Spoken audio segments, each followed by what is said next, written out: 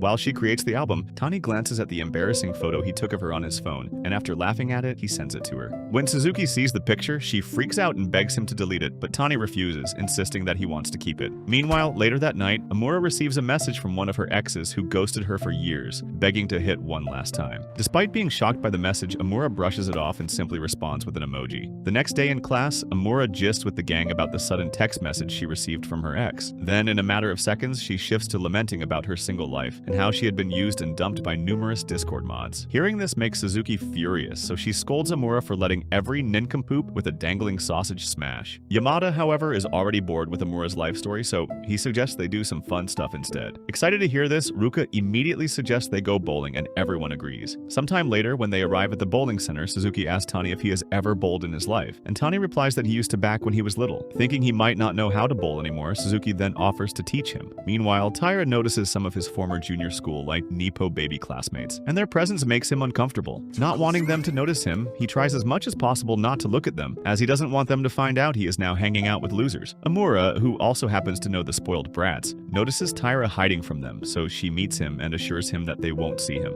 At the same time, the rest of the gang continues to enjoy a game of bowling, and when Suzuki sees how good Tani is, she is both impressed and shocked. Hours later, after enjoying a fun-filled day, the rest of the gang bids goodbye to Amura and Tara, who had to stay behind to wait for a train. While waiting, Taira curiously asks Amura if she's still hanging out with those spoiled losers from junior school. Amura admits that she used to, but she stopped when things became too complicated. She explains that one of them used to be her ex, and in fact, she got tired because they were all smashing each other. Shocked to hear this, Taira asks her to further explain the nonsense she just said, so Amura simply tells him that in the group, they were all passing each other around like the last tip of a blunt. Just then, Amura gets another message from her ex, saying he saw her bowling. Disgusted by her ex's audacity, Taira advises Amura to get angry and stop letting herself get treated like trash. Moved by his words, Amura admits that she is a sucker for love, and when she loves, she paints every red flag green. Still, Taira doesn't understand how that is even a reason why she lets herself get treated worse than a doormat by bottom-barrel dudes. Later that night, as Amura rides her bike home, she reflects on everything she and Taira discussed and realizes she needs to start valuing herself and her kitty more. The following day at school, Amura runs into Yamada at the lockers. However, as she tries to thank him for his advice, Yamada apologizes for overstepping his boundaries and walks away, leaving her confused. That night at Suzuki's apartment, her mom tells her that her dad and brother will be away for the weekend, and then asks her to invite her boyfriend over. When the weekend arrives, Suzuki walks Tani to her crib, while her mom is so excited about the visit that she has already ordered delicious meals and is waiting for them. Soon, the doorbell rings, and as she opens the door, she sees Tani and freaks out since she has never seen such an ugly person before. However, since he is Suzuki's Prince Charming, the mom lets them in, and they have lunch together. After a while, Suzuki notices her mom acting weirdly around Tani, so she decides to take him up to her room instead. There, she apologizes to Tani for her mom's weird behavior, but Tani tells her he understands, explaining that he has such a deep effect on naughty moms. Suddenly, it starts to rain, and Suzuki comments on how much she loves the rain, especially when she's indoors. To her, rainy season means cuffing season, so she starts laying the groundwork by slightly touching Tani's hands. Tani reciprocates by touching her hand, but just as he is about to crack from the back door, Suzuki's mom interrupts by bringing them some snacks. Later, when the mom returns to the living room, she suddenly sees her husband, who was supposed to be away, drenched by the rain. As he takes off his smelly socks to head to the room, she freaks out and then informs him that they have a guest in the house. Back inside the room, the rain grows heavier, so Suzuki shyly asks Tani for a hug, and Tani agrees without a word. This makes Suzuki happy, and she later teases him for getting a hardwood while they hugged. A few minutes later, Tani and Suzuki walk into the living room, where Suzuki freezes the moment she sees her dad. After she nervously introduces Tani as her boyfriend, the dad freaks out and starts acting all crazily excited around him. Soon after, Suzuki walks Tani home, and along the way, she apologizes for her dad and mom acting like maniacs. But Tani just laughs and then teases her about having nutcases as parents. Several weeks later, Suzuki is excited about Tani's upcoming birthday, but she is conflicted about what to get for him. When she asks Yamada for ideas, the macaroni head suggests she just make an anniversary anniversary album for him. Not satisfied with his suggestion, she then asks Taira for his own idea, but Taira nervously tells her that it isn't the gift that matters, but the intention. Impressed by his response, Suzuki and Yamada gasp in shock and then compliment Taira on how much his brain has developed over time. After listening to both of their opinions, Suzuki decides to get Tani a gift that will blow his mind. The next day in school, Suzuki gives Tani a gift for Halloween, and Tani notices how excited she is about giving him gifts. This makes him feel Suzuki might go all out for his upcoming birthday. Back then in junior school, his class had this tradition of celebrating each classmate's birthday. However, when it got to Tani's turn and they all wished him a happy birthday, his gloomy reaction made them regret the decision. Back in the present, Tani doesn't want a repeat of the past, so this time, he Googles how to react when excited. When his search results don't come up with anything meaningful, he decides to ask Taira for help during basketball practice. Before Taira can respond to his question, Tani gets called to practice, so he leaves Taira questioning if it's about his upcoming birthday. Turns out that day is Taira's birthday, and even though he tries to convince himself that he doesn't want to be celebrated, deep down he feels miserable thinking everyone forgot about his birthday. Just then, Amura finds him on the staircase, and after asking him to help her take out the trash, she wishes him a happy birthday. She also gives him a bread sticker for his birthday, and Taira is excited, even though he tries to hide it. The night before Tani's birthday, his eyes are heavy, but he decides to stay awake, reasoning that Suzuki might call him. As expected, Suzuki's call comes in, and at midnight on his birthday, she wishes him a happy birthday and tells him she loves him. The next day in class, Satu and Ruka gift Tani a sticker for his birthday, while Yamada gives him gummies, and even Taira gets him a chocolate bar. After school that day, Suzuki and Tani visit Taira at the convenience store where he works. Since his birthday was the day before, Tani and Suzuki gives him a chocolate bar, and then wishes him a happy birthday, which leaves him feeling emotional. That night, Suzuki celebrates Tani's birthday in the park with a cake, and after they both eat the cake,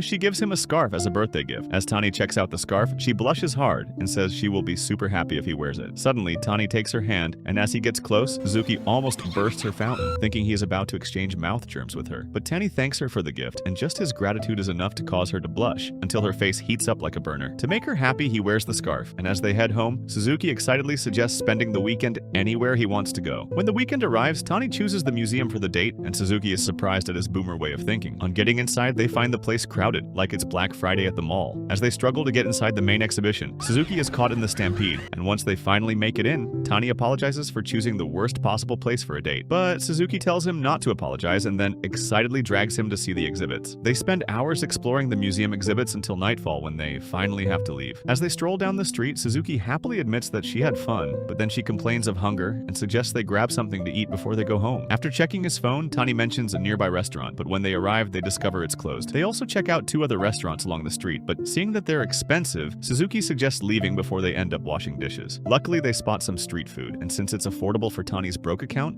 they buy takeout. While they eat, Tani feels miserable, since this isn't how he planned things to go, from the crowded museum to eating cheap food. When he asks Suzuki if she is exhausted from all that walking, she says she isn't, and she is actually happy that they got to do things that he loved. After they're done with the food, they head home and soon arrive at their parting spot, where Suzuki gets close, expecting Tani to man up and bless her with a kiss. But the shy virgin hugs her instead, and even though this isn't what she wanted, Suzuki takes the fat L and excitedly runs home. The following day at school, Tani is lost in thought, reflecting on what happened the night before. But suddenly, Suzuki shows up as cheerful as ever, and Tani is surprised to see her acting all normal, like nothing had happened. Later that day in class, the teacher, who looks like a homeless crack addict, announces the school trip and then asks the students to divide themselves into groups. As a group, they are instructed to make binding copies of a project assignment, and once the teacher leaves, everyone dives straight into working. Meanwhile, in the other class, Honda asks Nishi if she and Yamada have made any progress since then, but the question makes her blush hard. All of a sudden, Yamada shows up like a ghost, and the girls freak out. He then offers to help them bind their copies, and Honda agrees, even though Nishi isn't comfortable with it. However, as they work, Nishi starts getting comfortable with his presence, and they end up chatting like buddies. When Honda notices how comfortable Nishi is talking with Yamada, she silently cheers her on and chooses to stay invisible so as not to spoil the good vibe. After a while, Nishi becomes nervous and wishes Honda would contribute to the conversation as well. But instead, Honda excuses herself to the staff room to give them some time alone. Now alone, Nishi almost dies from anxiety as she desperately searches for what to talk about. Noticing how tense she is, Yamada cracks one of his unfunny jokes to make her laugh. Then he tells her to let him know where her group for the school trip decides to lodge on the trip, and Nishi nervously agrees, even though she has no idea why he wants to know. The next day in class, the drunk teacher announces a mistake in the group arrangement and then asks them to form a new group of 3 girls and 2 boys. As Amura brainstorms which of her friends she will form a group with, Suzuki gives her a thumbs up, indicating that she wants them to be in a group together. Even at that, Amura realizes she is getting unnecessarily worked up about the trip, and this bothers her. She figures it must be because all her life she had hated being in a group and had always avoided it. Back when she was in junior school, she was a hottie who attracted all the simps like Dookie to flies. So because of this, all the shotties started asking for help whenever they were interested in a guy. Being the reasonable girl that she was, she accepted the matchmaking role, but in the present, Amura regrets it because she ended up being used. A week later, the school trip commences and everyone enjoys a train ride to the destination. Once they arrive, they all have lunch at a nice cafeteria where Suzuki gets to sit at the same table as Nishi and Honda, and she is immediately captivated by Honda's beauty. Later that night, Suzuki's group and Nishi's group get to stay in the same room. While they play and chill, two chicks from Nishi's group won't let Suzuki rest and keep pestering her, tell them about her relationship with Tani. Their continuous interrogation makes Suzuki anxious and almost drives her crazy, so she hides inside the closet to avoid them. Later, while at the steamy bath, Suzuki reflects on her relationship with Tani, and that's when she realizes that all this time she had been the only one trying to initiate any type of romance between them. This frustrates her because all she wants is for Tani to stop being a mama's boy and start treating her like a real man would. Just then, Amura shows up in a towel and asks if anything is bothering her. Not holding back, Suzuki opens up that she wants to be raw dog so bad, but Amura advises her not to rush the process and to enjoy the character development instead. Even at that, Suzuki complains that she at least wants to be smooched, but Amura chooses to remain silent, realizing the issue has gotten out of hand. The next day, all the girls decide to give themselves a glow-up so they can flirt with the boys. Suzuki in particular is excited and can't wait for Tani to see her looking like an Instagram model. Soon she finds him sitting close to the vending machine, thinking about how much his social life has improved since he started dating her. Tani admits he is glad to have met her, which makes Suzuki embarrassed because all this time she had only been thinking about getting cracked without considering how he felt. Feeling remorseful, she pulls him by the shirt and then says, "I love you." Her love confession immediately awakens the dragon in his pants, but as he tries to kiss her, Suzuki gets nervous and runs away, leaving him all bricked up. On the second day of the school trip, while heading to the destination, Honda advises Nishi not to ignore Yamada since their groups will both meet anyway. Hearing this, Nishi panics as she has never imagined being alone with Yamada somewhere other than school. So she tells Honda that she would rather stick with her, but Honda scolds her for always locking up her feelings. Shortly afterwards, when Yamada's group arrives at the destination, they discover a love fortune-telling stone that will reveal if a person is loved or not. For the stone to work, a person will have to close their eyes and manage to walk from one stone to the next, so Yamada volunteers to go first. As he starts strutting blindly towards the other stone, everyone cheers him on. However, just as he is about to reach the second stone, an ugly panda boy named Big Dummy suddenly pops out from nowhere to ruin the entire process. Pissed off, Yamada yells at the Big Dummy to get the heck out of his way because his breath smells worse than a rhinoceros fart. Soon after, Nishi's group arrives, and the instant Honda spots Yamada, she tells Nishi to try talking to her crush. Nishi nervously complains that he is with his friends and she doesn't want to interrupt, but Honda tells her to screw that and go get that hulk of meat. Reluctantly, Nishi obeys, but as she approaches Yamada to strike up a conversation, she freezes like Windows XP, turning the moment awkward. Later that night, Nishi receives a message from Yamada asking her to meet in the hotel lobby. Immediately, Honda kicks her out of the room so she wouldn't miss her opportunity to get cracked on this trip. Moments later, when Nishi arrives at the lobby, she spots Yamada talking with some curvy baddies. This makes her start to suspect that Yamada is a bad boy player who is only interested in playing with her heart like a game of chess. While she emotionally spirals, Yamada shows up and asks that they talk privately. As they sit in the lobby, Yamada shows her funny pictures on his phone until he gets a notification informing him that the bathwater is ready. With that, he says he has to leave, then asks if they can hang out just the two of them sometime after the trip, and Nishi shyly agrees. After Yamada leaves, Nishi runs back to her room in a panic, unable to believe Yamada just asked her out. With how fast her heart pounds and how much she blushes anytime Yamada is around her, Nishi finally concludes that she is in love with him. On the third day of the trip, they board a bus to the destination, and while Suzuki is enjoying her best life, Tani isn't feeling well because he is suffering from car sickness. On the other hand, Mura invites Taira to share her snacks, and while they eat, they also bond. Later that night, when they finally return to the hotel, Tani finds it difficult to walk properly because his stomach aches, so Suzuki decides to sit outside with him for a while. When she notices he is feeling a bit better, she stands to leave, but Tani holds onto her clothes and asks her to stay with him a little longer, which makes her blush hard. On the last day of the trip, they all go to a park where Tani and Suzuki spend some alone time away from their friends. They stroll around the park, shopping for headbands and matching merch, and enjoy some fun rides. Hours later, Suzuki receives a picture from Amura and the rest of the gang showing that they are having fun at the park, so she tells Tani they should join them. But Tani holds her hand and shyly asks that they take the long way there. This makes Suzuki tense up, but she agrees, and together they slowly walk there. Shortly afterwards, when they join the others, they all take a group picture to remember the school trip by. Days later at school, as Nishi and Honda stroll through the hallway, Nishi spots Yamada hanging out with his friends, so she stops to glance at her daddy, and Yamada shyly waves at her, making her blush. That weekend, Nishi prepares for her date with Yamada, but she is worried because she only has grandma's clothes. However, she remembers her mom once telling her never to be ashamed of wearing what she likes. So, with this in mind, She puts on her 90s gown and then styles it with accessories before leaving the house. A few minutes later, she arrives at the train station and immediately receives a text from Yamada saying he is there as well. After she texts him her exact location, she nearly dies of anxiety. However, when Yamada finds her and notices she is tense, he tries to make her feel more comfortable around him. To start the date, they head to Chinatown, where Yamada suggests they try some local food. While they eat, Yamada tries to be as friendly as possible, so he yaps nonstop until Nishi slowly starts to talk more freely with him. Once in a while, he also cracks his usual jokes, and Nishi couldn't help but laugh. They spend hours talking about the recently concluded school trip and every attraction they encounter, and Nishi, who had just been fidgeting like a faulty clunker, suddenly becomes more confident and open. Soon after, Yamada spots a bridge, so he takes Nishi's hand and suggests that they head over there. Feeling flustered, Nishi also takes his hand, and for the first time, Yamada gets nervous as all the blood in his body flows into his baby carrier. When they reach the bridge, Nishi's heart feels like it's about to explode from experiencing all sorts of emotions at once, and this makes her wonder if Yamada isn't suffering from similar emotions. Suddenly, they spot Suzuki and Tani, who are also on a date, and immediately skedaddle because they don't want anyone to see them together. Later, when they board a train heading back, Yamada returns all the accessories that had dropped from Nishi's bag while she was running earlier. From the accessories, he picks a fluffy hairpin, which he admits he likes very much, and then places it on her bangs. When he realizes he has placed it wrongly, Yamada smiles and says he likes it because now she can look him more in the eyes. Hearing this, Nishi realizes she hasn't been looking him in the eyes, so she apologizes and then loudly promises to ensure their gazes meet from now on. However, a few hours before Yamada and Nishi got to Chinatown for their date, Suzuki and Tani were already having a splendid time there. While they were ordering food, Suzuki suddenly saw Yamada and Nishi using her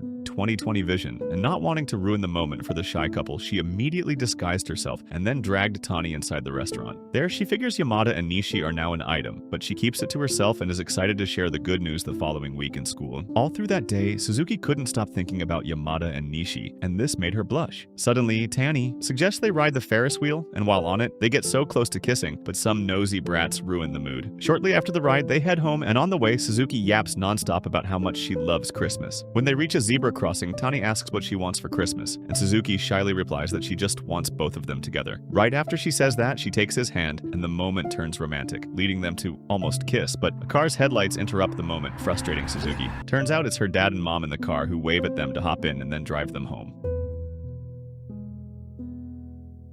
John is a total loser rookie who finally managed to land a job. However, his boring corporate life takes a wild turn when his smoking hot boss accidentally falls in love with him. Now, she'll do absolutely anything to make this clueless guy fall head over heels for her.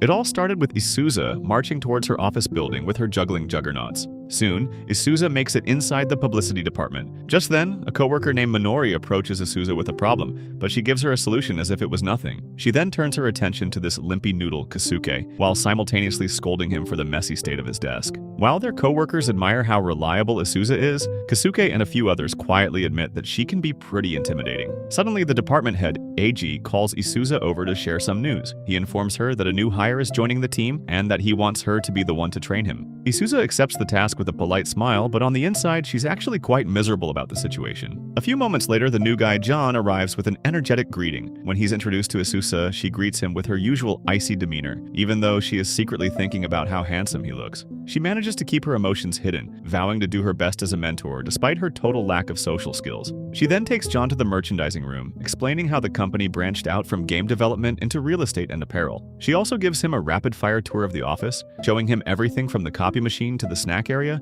and walks away feeling like she's given a perfect orientation. However, Isuza soon realizes she got so caught up in the tour that she completely forgot to tell John what his actual job duties are. When he sheepishly points this out, Isuza quickly pivots and tells him he'll be sniffing her bodily fluids in an upcoming business meeting. Before they head out, Isuza decides they need to practice exchanging business cards. She tries to demonstrate the proper technique, but in her nerves, she fumbles with her card holder and sends her cards flying across the floor. This makes her freeze in embarrassment, but John quickly gathers them up and hands them back with a smile. They then move on to the actual meeting with clients, and while Isuza looks like a seasoned professional on the outside, she's secretly fighting a battle with her own nerves because she can feel John watching her every move. The meeting is mentally exhausting for her, and once it's over, John praises her for being so professional, which only adds to her inner stress. Later that afternoon, Isuza thinks about inviting him out to a nice restaurant, but her social anxiety starts to spiral. She begins to worry that inviting a subordinate to lunch might be seen as creepy, and then she starts panicking over what kind of small talk they would even have. This internal conflict makes her look distressed, and in a moment of pure panic, she tells John she has another meeting and flees the scene. sighing over the fact that she can't even handle a simple lunch invitation. Moments later, John stops by her desk to say goodbye and thanks her for her help, admitting he was really nervous about his first day. Isuza manages to give him some genuine encouragement, telling him it's okay to make mistakes and that he can always rely on her. But when she walks home, she realizes that she spent more time worrying about her own image than actually focusing on how John was feeling. The next day, Isuza vows to do better, but while greeting her coworkers, she coldly tells people to move out of her way so her dumpers can reach her desk without any collision. In her mind, she's being friendly, but to everyone else, she's just as scary as ever. Later, she assigns John a project involving a manga studio and gives him some of her past work to use as a reference. She decides that today is the day she will definitely take him to lunch, but she ends up being too late. By the time she gathers her courage, John is already back at his desk with a cup of instant noodles. Isuza immediately scolds him for eating something so unhealthy, but her mood drops when John explains he's just trying to stick to a budget. Now, Isuza goes to a diner alone, feeling like a total failure as a mentor, while remembering how her own senior used to take her out for encouraging meals. While she's eating, Isuza gets a call from her former mentor, Ritsu. They discuss some upcoming projects, and Ritsu eventually teases her about having a mentee of her own. He warns her that younger employees these days won't hesitate to quit if they feel unsupported, which sends Isuza into another panic. He suggests she read some self-help books, and on her way home, she buys several books on communication and mentorship. That night, Isuza finds herself eating the same cup noodles she scolded John for, all while practicing friendly smiles in a mirror like a Japanese Jeffrey Epstein. The result is so unsettling that she eventually gives up, feeling like she isn't cut out for the job. The following day, Isuza gets up late and has to rush to work. She makes it in time and acts like everything is fine, but her day takes a dark turn when she overhears some coworkers gossiping about how she has zero social skills and is only respected because she's good at her job. The comments hurt so much that she drops her tablet, which reveals all the sticky notes she made about how to talk to people. John sees the tablet and the hurt expression on her face, but before things can get even more awkward, he steps in. He walks over to the gossiping coworkers and tells them how lucky he feels to be working under Isuza, mentioning that he's already seen her kind side. At this point, the coworkers are mortified that they were caught, but Isuza whispers a tiny thank you to John. Oh my God! Okay, it's happening! A few days later, Isuza is commanding an important business meeting, discussing a new game project called Racing Girls. Her plan involves a maid cafe event where the game's characters will be brought to life by staff in costume, while the cafe's interior will be transformed to mirror the game's actual map. As she speaks, John watches from the sidelines like P. Diddy, completely struck by how composed and authoritative she appears. Once the presentation wraps up, Isuza shifts back into mentor mode. She tells John that he'll be working on this project alongside her and hands him a stack of documents to complete. She then tries to leave the building with her usual air of mystery, intending to finally invite him to lunch. But her cool exit is immediately ruined when she scans the wrong card at the security gate and gets rejected. Back at the office, the focus shifts to the Racing Girls game itself. Isuza notices John playing it and confirms that she also plays, claiming it's strictly for market research, even though she secretly is a gaming gooner. Seeing him struggle with a race, she decides this is the perfect opportunity to show off her expertise. Having been a former game tester, she's confident she can master the mobile version easily, but the transition from a controller to a smartphone proves more difficult than she anticipated. She gets so into the race that she starts physically leaning and swaying with every turn, eventually losing her balance and falling right off the couch. To save face after such a clumsy display, she insists on a rematch in multiplayer mode, though she spends the rest of the afternoon feeling like she failed to look like a reliable senior. Around lunchtime, Isuza tries to find the right moment to ask John out, but every time she works up the courage, she gets distracted by a coworker. She feels a brief pang of jealousy when she hears another colleague invite John to lunch, but she's secretly relieved when he turns the offer down because he brought his own meal. When Isuza finally returns to her desk, she catches him pulling out a humble cup of instant noodles. Learning that he's on a strict budget to save money, Isuza decides to take charge and announces that she's treating him to a meal. She brushes off his attempts to decline by insisting that, as his mentor, it's her job to ensure he has a thunderously firm sausage. At the restaurant, Isuza feels a quiet sense of victory for finally making the lunch date happen. She's so lost in thought about how her own mentor once trained her that she doesn't even notice John performing the standard junior duties, like setting out napkins and water, which were things she had planned to teach him herself. However, the mood shifts when their food arrives, and she sees that John only ordered a small salad. Isuza immediately scolds him for his poor diet and dumps a large portion of her own steak onto his plate. When she asks why he's being so frugal, John admits he spent his money on an expensive model kit. But instead of judging him, Isuza relates to his passion for hobbies like a classic anime dork, though she uses the moment to remind him that health should always come first. She even makes a mental note to stop staying up all night for her own gaming marathons. But later that night, Isuza ignores her own advice and stays up for hours mastering the mobile version of Racing Girls just so she can be a better teacher for John. She ends up eating the same instant noodles she scolded him for, realizing she's just as guilty of poor habits as he is. The next morning, she arrives at the office exhausted but determined to be more approachable. She tells John that he should feel free to ask her questions at any time. But when he politely says he's doing fine, Isuza drips gravy of sadness. She then spends the afternoon hovering around him and trying to look available, yet he never reaches out for help. At this point, Isuza starts getting insecure, especially after she overhears her coworkers gossiping about her. They tell John that Isuza is a total loner who hates social gatherings and never joins the team for drinks. Hearing this, she flees to a nearby park to eat her lunch, like a convicted felon. Isuza continues to work on her phone, and John happens to walk by with the other coworkers. As he watches her from a distance, he is impressed by Isuza's dedication, even during her lunch break. Later that day, Isuza notices that John is still at his desk, grinding away on the proposal. Although she starts to leave, guilt pulls her back, and she makes up an excuse about forgetting some task just so she can stay and support him. As the hours pass and the last train approaches, John finally opens up to her. He tells her how much he admires her work ethic and her past proposals, admitting that he's working this hard because he wants to create something that will make her proud. The sincerity of his words catches Isuza completely off guard, and her eyes begin to fill with tears. In a rare moment of vulnerability, Isuza tells him that he's already doing a better job than she did when she was a noob. When John mentions that he knows she usually prefers to be alone, she impulsively blurts out that she actually enjoyed having lunch with him and didn't find it a burden at all. Realizing she's being a bit too honest, she turns red like a traffic light and orders him to get back to work to hide her embarrassment. However, by the time they finish their work, it's so late that they have to call a taxi. John is so exhausted that he falls asleep on her shoulder, and shockingly, Isuza drapes her own coat over him and wraps her scarf around his neck, smiling to herself as she finally feels like she's beginning to bridge the gap between them. Let's go. A few days later, the office is expecting a celebration, as one of their co-workers is getting married. While everyone else seems excited, the news hits Isuza with a wave of dread, as the concept of marriage reminds her of the relentless pressure she's been getting from her mother to settle down. To make things more complicated, their boss decides to combine this wedding celebration with a welcome party for John. He puts John in charge of the planning to help him learn the ropes of entertaining guests and tasks Isuza with guiding him through the process of picking a venue and a gift. While Isuza accepts the responsibility, she's secretly panicking because her introverted lifestyle means she hasn't attended a wedding in years and has no idea what's considered appropriate. Trying to maintain her cool persona, Isuza takes John to a luxury goods store to begin their search. She lectures him on how gift-giving is a vital social skill, all while frantically scrolling through her phone to figure out what people actually buy for weddings.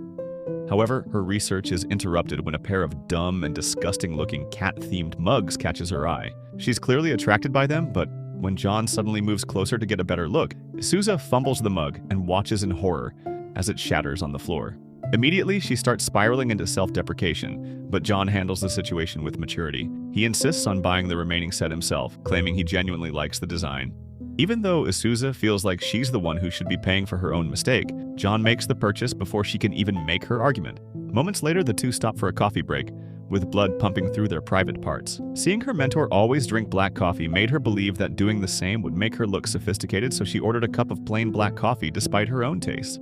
On the other hand, John is perfectly comfortable admitting he likes his coffee with plenty of sugar. As soon as Isuza takes a sip, the overwhelming bitterness nearly sends her into a frenzy. She eventually has to cave and ask John to bring her cream and sugar, feeling like she completely embarrassed herself in front of her junior by trying to act more mature than she actually is. To change the subject, they start looking for a party venue on their phones. During the conversation, Isuza finds herself wondering if John is much of a drinker. When she finally asks him, she's thrilled to learn that he isn't particularly fond of alcohol either. This shared trait makes her feel much more at ease, and she explains that drinking is only enjoyable when you're with people who make you feel comfortable.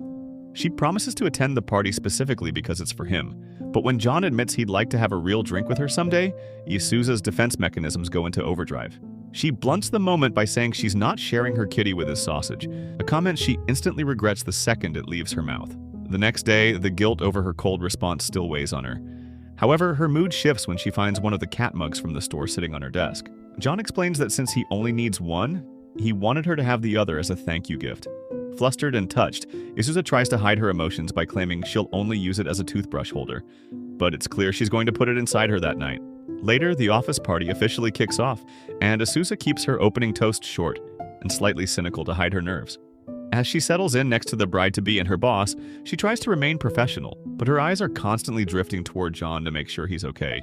When she notices a senior coworker named Koro pressuring John to drink, Isuza's protective instincts take over.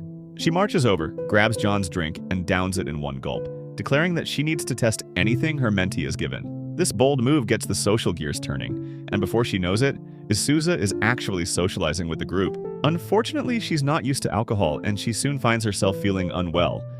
She then tries to leave quietly, but when the coworkers refuse to let John leave with her, she has to get creative. She re-enters the room with a stern face, lying about a dissatisfied client call that John needs to help her handle immediately. The sneaky little brat understands the game, and the two make a clean escape. As they walk home together, Isuza apologizes for dragging him away and for the scene she caused. They take a seat on a bench, and Isuza finally asks if he thinks she's a scary mentor. Surprisingly, John tells her that he's never found her scary. In fact, he reveals that they actually met before his official interview. Back then, he was a nervous wreck in the hallway, and a stranger, who he now realizes was Isuza, told him to take deep breaths and just treat the interview as a way to get to know the company. Hearing this, Isuza's heart softens, and she playfully agrees that maybe they could share a drink together one day. However, this weird little creepy interaction is cut short when the alcohol kicks in, and Isuza nearly collapses, forcing John to help her the rest of the way home. The following morning at the office, Isuza notices a faint lipstick stain on John's shirt, and immediately jumps to the conclusion that he penetrated someone last night. The thought of him having a girlfriend makes her furious, and she demands an explanation. A very flustered John explains that the stain didn't come from some secret girlfriend. It came from her while he was struggling to help her into a taxi the night before. Hearing this, Isuza's face turns bright red, and in a state of pure mortification, she actually tries to start unbuttoning his shirt right there in the office to go buy him a new one. However, this chaotic scene is interrupted by their boss, who calls them both into his office with a surprising proposal. He wants the two of them to head to Okinawa for a business trip during the upcoming Golden Week. During the flight to Okinawa, Isuza takes a moment to remind John that their itinerary is packed with responsibilities. Rather than being intimidated, John offers a self-assured grin, pledging to sacrifice his nightly sausage-stroking action for the job. Just then, Isuza's attention quickly shifts to the window, where she finds herself captivated by the ocean below. Once they touch down, a representative from the company meets them, explaining that the entire production crew will be traveling to the filming site together. The drive is filled with energetic conversation among the staff, but John stays focused, diligently reviewing his notes. Isuza watches him quietly, noting his dedication until they finally reach their destination. The production begins almost immediately as Nashiko, the featured model, quickly finds her flow, making the entire process look effortless. As John handles the behind-the-scenes recording, he checks with Isuza to see if he is permitted to film during the crew's downtime. She confirms that the necessary permissions are in place, but cautions him to always notify anyone who might end up on camera. John is somewhat perplexed to see that Isuza has also changed into a swimsuit, displaying her honkers, as he assumed only the model would be dressed that way.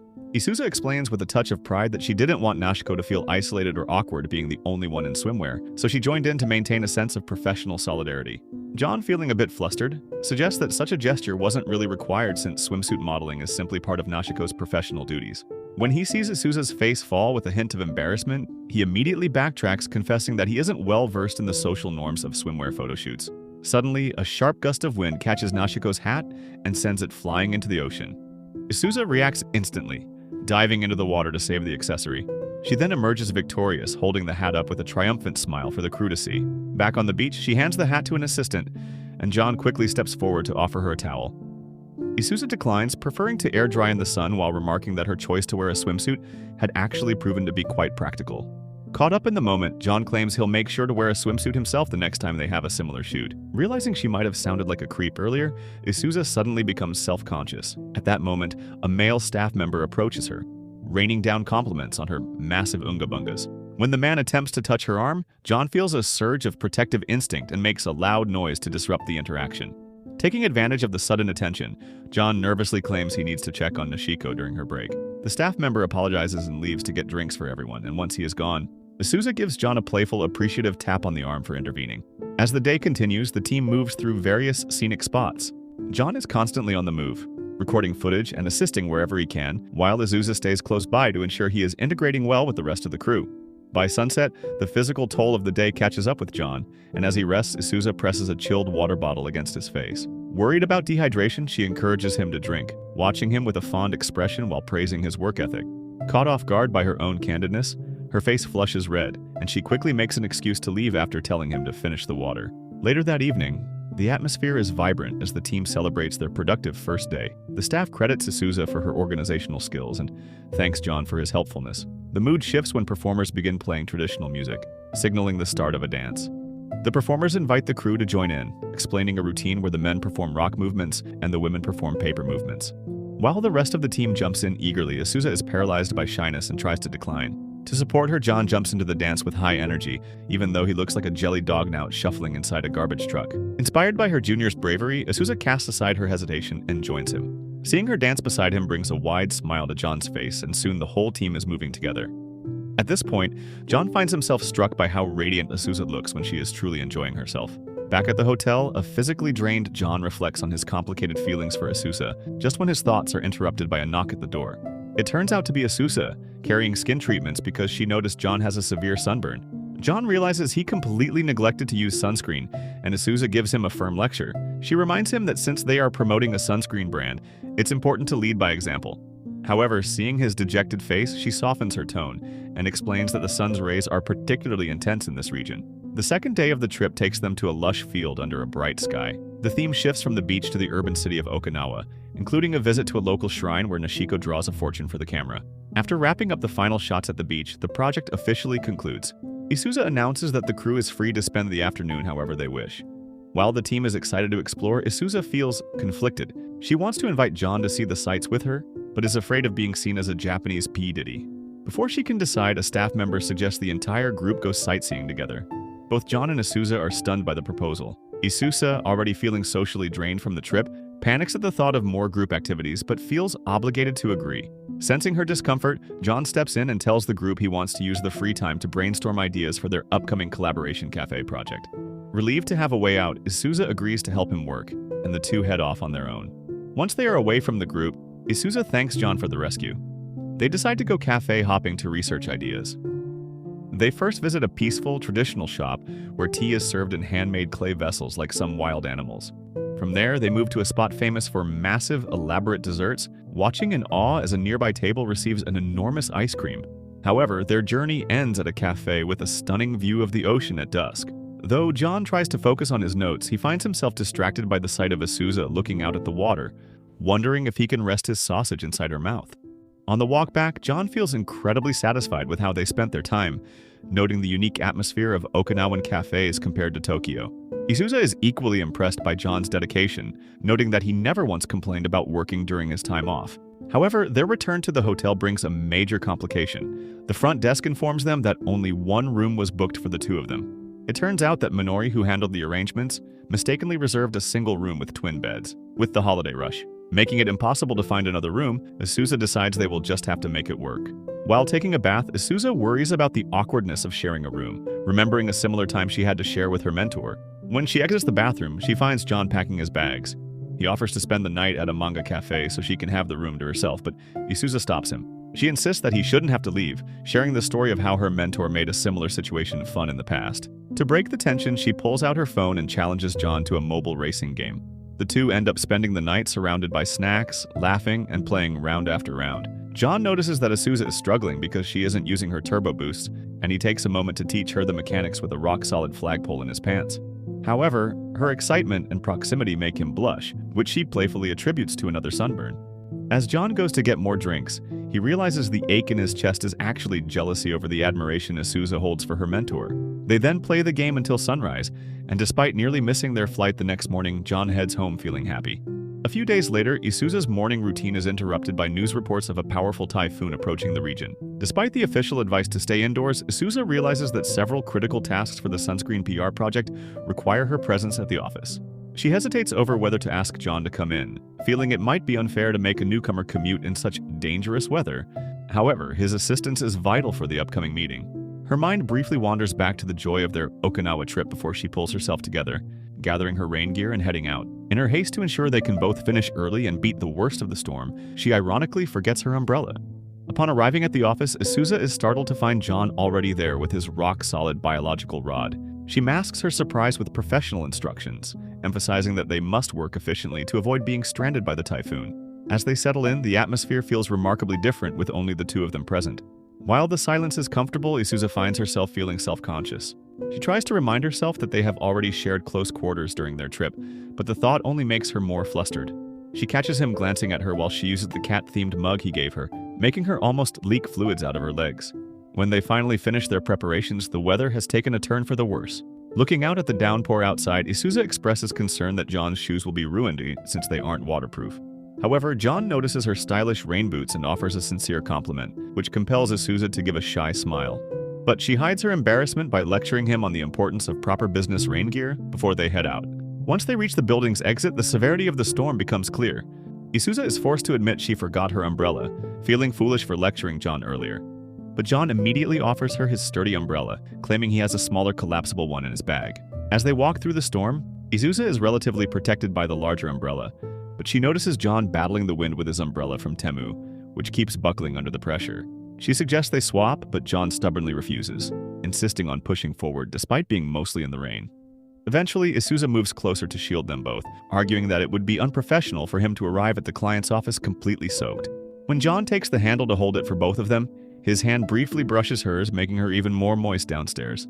In such close proximity, she becomes acutely aware of his height and the fact that he is intentionally tilting the umbrella to keep her dry, even at the cost of his own shoulder getting drenched. At the client's office, the atmosphere is apologetic due to the weather, but Isuza remains professional. She leads the presentation of the cafe merchandise, letting John take the lead on the technical details regarding the menu and the integration of the latest game updates. Watching him work, she is once again impressed by his competence. However, she still feels a lingering sense of guilt for needing to rely on him because of her own forgetfulness. The return trip to the office is no easier. Despite Isuza buying a new umbrella, the wind is so fierce that they both arrive back at the office soaking wet. Isuza immediately takes charge, tossing a towel over John's head and drying his hair like a stepmother in corn videos. After suggesting he hang up his jacket to dry, she notices he has simply slung it over his desk. Worried about wrinkles, she picks it up and is struck by the sheer size of the garment. In a moment of curiosity, she tries it on, playing with the oversized sleeves. However, she is mortified when John returns with coffee and catches her in the act. He finds the sight incredibly cute but says nothing, while Isuza attempts to regain her composure by diving back into her work. A few hours later, the storm's intensity grows. While taking a break for a sandwich, Isuza notices John staring out at the rain and teases him for being excited like a kid. John counters by pointing out that she was just playing with his coat, which nearly causes her to choke on her food. However, their playful bickering is interrupted by a violent crash of thunder, which scares the nuts out of Isuza's brain. As she rushes to a windowless area of the office, John gently reassures her. Hoping to grab her honkers while they're alone, he initiates a word game to shoot his shot. His intentional mistakes make her laugh, successfully easing her anxiety until she feels ready to finish her remaining tasks. A few hours pass, and Isuza urges John to head home before the train services are suspended. She explains that she needs to stay longer to finish tasks that can't be done from home the next day. Refusing to leave her behind, John offers to help so they can leave together. Deeply moved by his loyalty, she sends him to the sales department to collect some files while she attends a final virtual meeting. In the sales department, John encounters a senior named Sugahara, who attempts to exploit John's helpful nature by dumping his own overdue tasks on him. When Isuza finishes her meeting and finds John still at his desk, she realizes what has happened. Her patience evaporates and she marches down to confront Sugahara with her jiggling watermelons. She sternly calls him out for misbehaving with the junior and commands Sugahara to handle his own responsibilities, successfully rescuing John from the extra work. The two finally prepare to leave the building, but the wind is now so strong that Isuza is nearly swept off her feet at the entrance. Realizing that running for the station is too dangerous, John suggests they share one umbrella again, arguing that his physical strength will help keep them steady against the wind. Isuza finds herself agreeing, realizing that despite his junior status, John is a very reliable man. As they navigate the wind-whipped streets, a particularly strong gust nearly blows their cover. Immediately, John pulls Isuza closer to his side, shielding her from the force of the storm as they walk towards the station. To their surprise, they discover they share the same train line, an observation they had never made before because of their different working hours. They share a quiet, polite conversation during the commute until they reach Isuza's stop.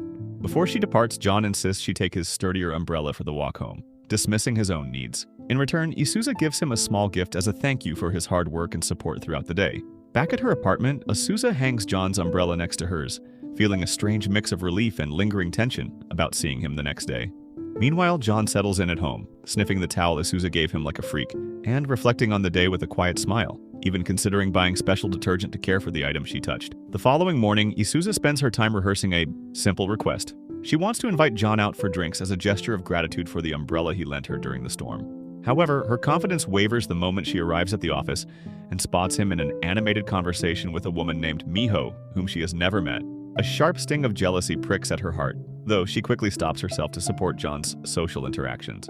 Overhearing them discussing an upcoming fireworks display, she assumes they have private plans and decides to abandon her invitation. However, two colleagues, Akime and Mori, suddenly interrupt John and Miho. They begin pushily trying to invite themselves along to the festival, clearly making the juniors uncomfortable. Seeing John and Miho struggle to politely decline their seniors, Isuza decides to intervene, dressed up as Bonnie Blue. She steps forward and authoritatively announces that she will be joining the group as well. Her formidable reputation works instantly, and Akame and Mori become flustered and quickly excuse themselves. As soon as they leave, Isuza clarifies to the pair that she was only helping them escape, but her plan backfires when both John and Miho earnestly insist that she actually come with them. Later, in the break room, Miho introduces herself as a new recruit from the public relations department. She mentions that she's heard good things about Isuza, which causes John to become visibly embarrassed. The scope of the outing soon becomes clear. All 6 of the company's new hires are attending together. The prospect of being the only senior among a large group of juniors sounds exhausting to the introverted Isuza, but Miho's persistent enthusiasm leaves her with no choice but to accept the invitation. As the festival approaches, Isuza begins to worry about what to wear. She remembers a jankata her mother bought her years ago, but upon seeing a photo of it, she realizes it is far too wonky looking for a professional woman. During a phone call, her mother excitedly assumes Isuza is going on a date, and despite Isuza's denials, she insists on sending money and accessories for a new outfit. Isuza eventually visits a shop where she is nearly overwhelmed by the options. She briefly considers a pattern featuring turtles, but she soon chooses a more classic style displayed on a mannequin. Back at home, she attempts to dress herself using online tutorials. But after an hour of struggling with the complex fabric, she realizes she will need professional help. The next day, Isuza discreetly pulls Miho aside to discuss their plans. When Isuza reveals she intends to wear a yankata, Miho jumps up and down like Elon Musk, as she had been afraid of being the only one dressed traditionally.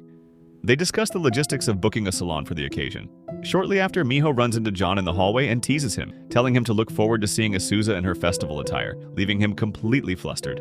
On the day of the fireworks display, the group of new hires gathers at the station. There is a nervous buzz among them regarding Isuza's arrival, as rumors of her being an intimidating and strict superior have spread throughout the office.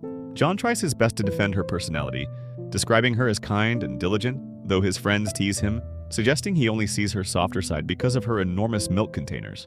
When Isuza finally arrives, the group falls silent. She is wearing a beautiful light yellow jankata that complements her perfectly.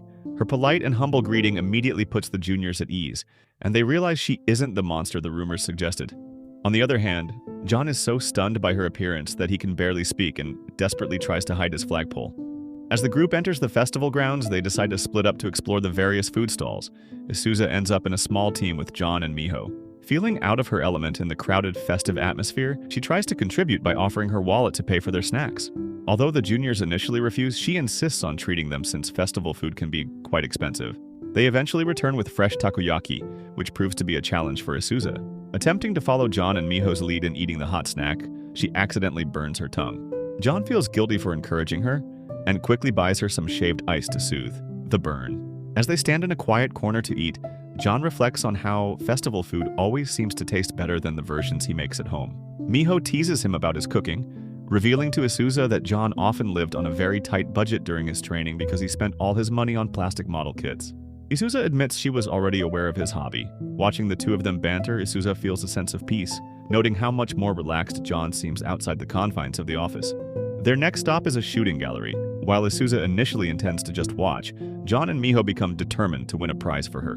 Isuza's eyes linger on a small turtle plush, and the pair immediately set their sights on it. However, a wave of guilt washes over Isuza as she begins to worry that they are only being nice to her because of her seniority at work. Overwhelmed by the thought that she might be a burden, she quietly slips away from the booth, intending to find the fireworks viewing area on her own. However, her alone time turns into a disaster as the strap of her sandal suddenly snaps, making it impossible to walk properly. To make matters worse, she realizes she forgot to charge her phone, leaving her stranded like an idiot and unable to call for help. As she sits on a bench watching happy groups of friends pass by, she feels a sense of loneliness. Isuza tells herself she is used to being alone, yet the thought of missing the fireworks with John brings a genuine ache to her beautiful, juicy heart area. But just a few minutes later, Miho finds her, and quickly alerts John that Isuza has been located and reassures the older woman that they were worried about her. Miho takes the opportunity to tell Isuza how much John admires her, and how he constantly speaks of her in glowing terms to the other departments. Before Isuza can process this, John arrives, looking breathless and borderline stressed. However, he doesn't stay upset for long, because when he notices her broken shoe, John uses a coin and a handkerchief to create a temporary repair for the strap. With the fireworks about to start, the three of them begin to rush toward the viewing area. In the crowd, Miho takes Isuza's hand to lead her, and Isuza, not wanting to lose John, reaches back and grabs his hand as well. The sudden physical contact alerts John's little brother downstairs. As Asusa gazes up at the light, she finds herself lost in thought, wondering how much different their relationship might be if they weren't simply a senior and her junior. A few days later, in the midst of a busy workday, a minor communication breakdown occurs while John is handling various documents. Through the glass doors of a meeting room, Asusa attempts to signal him to retrieve her phone from her desk, but her frantic gestures only lead to more confusion. Losing her patience, she eventually has to interrupt her own meeting to scold him for being slow. This encounter leaves John feeling somewhat discouraged, which doesn't go unnoticed by Miho later in the break room. When Miho teases him about the interaction, John admits his sadness and mentions that Asusa tends to slip out profanity whenever she is furious. This detail surprises Miho, as she has never heard her superior speak with anything other than professional Japanese. Shortly after, John's phone becomes a distraction during work hours due to a barrage of notifications from his family asking him to clean the toilets. While Asusa initially dismisses his concern as childish, she quickly feels a twinge of regret for her harsh tone. To lighten the mood, she playfully adopts the nickname John-chan after spotting it in a text preview on his screen, much to John's horror. This leads to a conversation about his home life, where John explains that while his parents live conveniently close, their constant hovering and nagging about his well-being can be a bit overwhelming. That evening, Asusa is faced with the reality of her own empty refrigerator and a lack of domestic skills that would surely worry her own parents. Seeking a quick solution, she heads to a local shopping district to find dinner. Her excitement over the variety of pre-made meals is cut short when she unexpectedly runs into John at the supermarket. Nervous that he might discover she rarely cooks, she struggles to justify her presence in the store. However, the sight of a nearby couple causes a moment of mutual awkwardness. While Asusa feels a bit of lifestyle envy, John finds himself blushing at the thought that they might look like a couple doing their own grocery shopping. During their conversation about home-cooked meals, John admits he would value a partner he could cook alongside or who would practice recipes for him. Relieved by his answer but still wanting to protect her professional image, Asusa pretends she is only there to buy fresh vegetables, even though she wants to buy a cucumber for late-night fun, and a discounted bento box she had originally wanted. The next day, John notices that Asusa's hand is covered in several bandages. Although she insists they are just paper cuts, the sheer number of them makes him suspicious of what she was actually doing at home. Just then, their talk is interrupted by a call from Asusa's mother, Sakura. During a private conversation in the hallway, Sakura's prying questions about Asusa's love life, prompted by the recent photo of her in a Jonkata, led to a moment of impulsive frustration. In a desperate attempt to stop her mother from suggesting arranged marriages, Asusa boldly claims she already has a boyfriend before hanging up. However, John is standing nearby with a firm biological rod and overhears the declaration, looking completely stunned. Realizing she might have caused some misunderstanding, she tries to explain her situation. Asusa worries that she has been unintentionally rude to her colleagues by using her harsh tone, but John reassures her that he actually finds her dialect interesting. However, his mind is mostly occupied with wondering what kind of person Asusa could possibly be dating. The situation escalates when Sakura calls back to announce she is already at Asusa's house and expects to meet the non-existent boyfriend over dinner. Seeing her panic, John steps up and offers to play the role of the pretend partner to save her from the embarrassment of her lie. The two stay late at the office to coordinate their cover story. They decide to tell her mother they are co-workers who have been dating for 4 months. To make the lie more convincing, they exchange personal details and are delighted to find they share a common hobby in gaming. This shared interest gives them a much-needed boost of confidence before they head to the restaurant to meet Sakura. Upon arriving at the dinner, John is taken aback by Sakura's remarkably youthful appearance, initially struggling to believe she is Asusa's mother. The evening is filled with embarrassing childhood anecdotes provided by Sakura, making Asusa somewhat embarrassed. Just then, a client calls her, and when Asusa walks away from the table, Sakura takes the opportunity to speak candidly with John about her daughter's introverted nature and her freaky nature in bed. She shares a story from Asusa's elementary school days involving a school festival accident, explaining how Asusa's blunt leadership was actually a selfless attempt to protect her classmates, even at the cost of her own popularity. Sakura expresses her hope that John won't grow to hate her daughter's difficult personality, but John sincerely replies that he could never hate her, praising her good intentions and professional dedication. As the evening ends and they prepare to head home, Sakura catches John off guard by revealing she knew the relationship was a lie all along. She had noticed him referring to Asusa as his senior and realized they were acting. However, she expresses her deep gratitude for his support and is particularly moved by the fact that Asusa feels comfortable enough to use her natural personality around him, which is a sign of true trust. The next day, Asusa treats John to lunch as a thank you gift. When she struggles to express her dislike for the tomatoes on her plate, John easily understands and offers to finish them for her like a beggar on the streets. When Asusa asks what he and her mother discussed in her absence, John simply offers a cryptic smile and tells her everything went as planned. Before the grand opening of the collaboration cafe, John proudly reveals a mock-up of an in-game vehicle to Isuza. While she is impressed by the display, she notices that the actual merchandise has yet to arrive. Seeing this, John reassures her that the delivery is scheduled for the following morning, though a flicker of concern remains in the back of her mind. Then she notices the cafe, costumes, and she finds herself secretly wondering if John has a particular fondness for maid outfits, as almost all men are creeps. She quickly masks her curiosity by expressing her professional anticipation for the event. The following day, Isuza encounters Miho as she prepares to head to the cafe. Noticing Isuza's uncharacteristic excitement, Miho decides to tag along under the guise of gathering content for the company newsletter. During their walk, Isuza speaks of John's hard work with a sense of pride that doesn't escape Miho's notice. Miho observes that John seems genuinely happy lately and attributes it to having such a dedicated mentor. However, their positive mood shifts when they arrive at the cafe to find a long line already forming, and John in a state of distress. The merchandise delivery was delayed, leaving the team behind schedule. While Miho is quick to defend John, Isuza takes a more practical stance, reminding him that a professional should account for potential delays. Despite her stern words, she privately blames herself for not offering better guidance the day before. The situation grows more tense when the store manager reveals that several waiters have failed to show up. While Isuza begins coordinating backup staff from their event partners, she realizes the immediate opening is still in jeopardy. On the other hand, John, frantic and unable to find Isuza for a moment, fears she has abandoned him in frustration. However, she surprises him by appearing in the official cafe maid uniform to make his sausage juice leak out. She explains that she will serve the guests herself to make up for the morning's logistical errors. Noticing John's lingering guilt, she attempts to offer encouragement by awkwardly patting his head, a gesture that Miho playfully critiques as being a bit too stiff. Once the doors open, the cafe is flooded with guests. Isuza finds the reality of customer service to be far more challenging than she anticipated. During her first order, she accidentally douses an omelet in an excessive amount of ketchup while trying to fulfill a guest's request for a drawing. To her surprise, the guest is delighted by the mishap. Despite her best efforts, she continues to make small mistakes and feels increasingly outclassed by Miho, who has also changed into a costume and is handling the crowd better than her clumsy dumpers.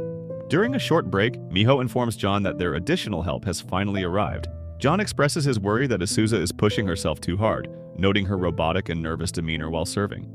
However, she suggests that Isuza simply wants John to rely on her more, revealing that Isuza even sought her advice on how to better support him. This revelation catches John off guard, as he hadn't realized how much that chick truly cherished their working relationship. A few hours later, the maids perform a dance routine near the vehicle mock-up. Isuza struggles to maintain her energy and smile during the performance, feeling a wave of embarrassment when she spots John in the audience. Seeing her friend feeling shy, Miho jumps onto the stage, improvising her own dance moves to take the pressure off Isuza. This supportive gesture allows Isuza to relax and finish the routine alongside the rest of the team. As the day begins to wind down, Isuza tries to hand out flyers to passers-by, but she is largely ignored by the public. When John approaches her with a drink and a towel, suggesting she finally take a rest, she stubbornly tries to prove she can attract customers. But despite this, she is forced to admit defeat when she sees how much more effective the professional maids are at engaging the crowd. Retreating behind the cafe, Isuza mopes about her lack of charisma compared to Miho. Sensing her low spirits, John tries to insist that her presence is a vital motivation for the entire team. To make her feel more at ease, he begins sharing a series of personal flaws. He is a poor swimmer, he hates peppers, and he has an addiction to play his flagpole every night.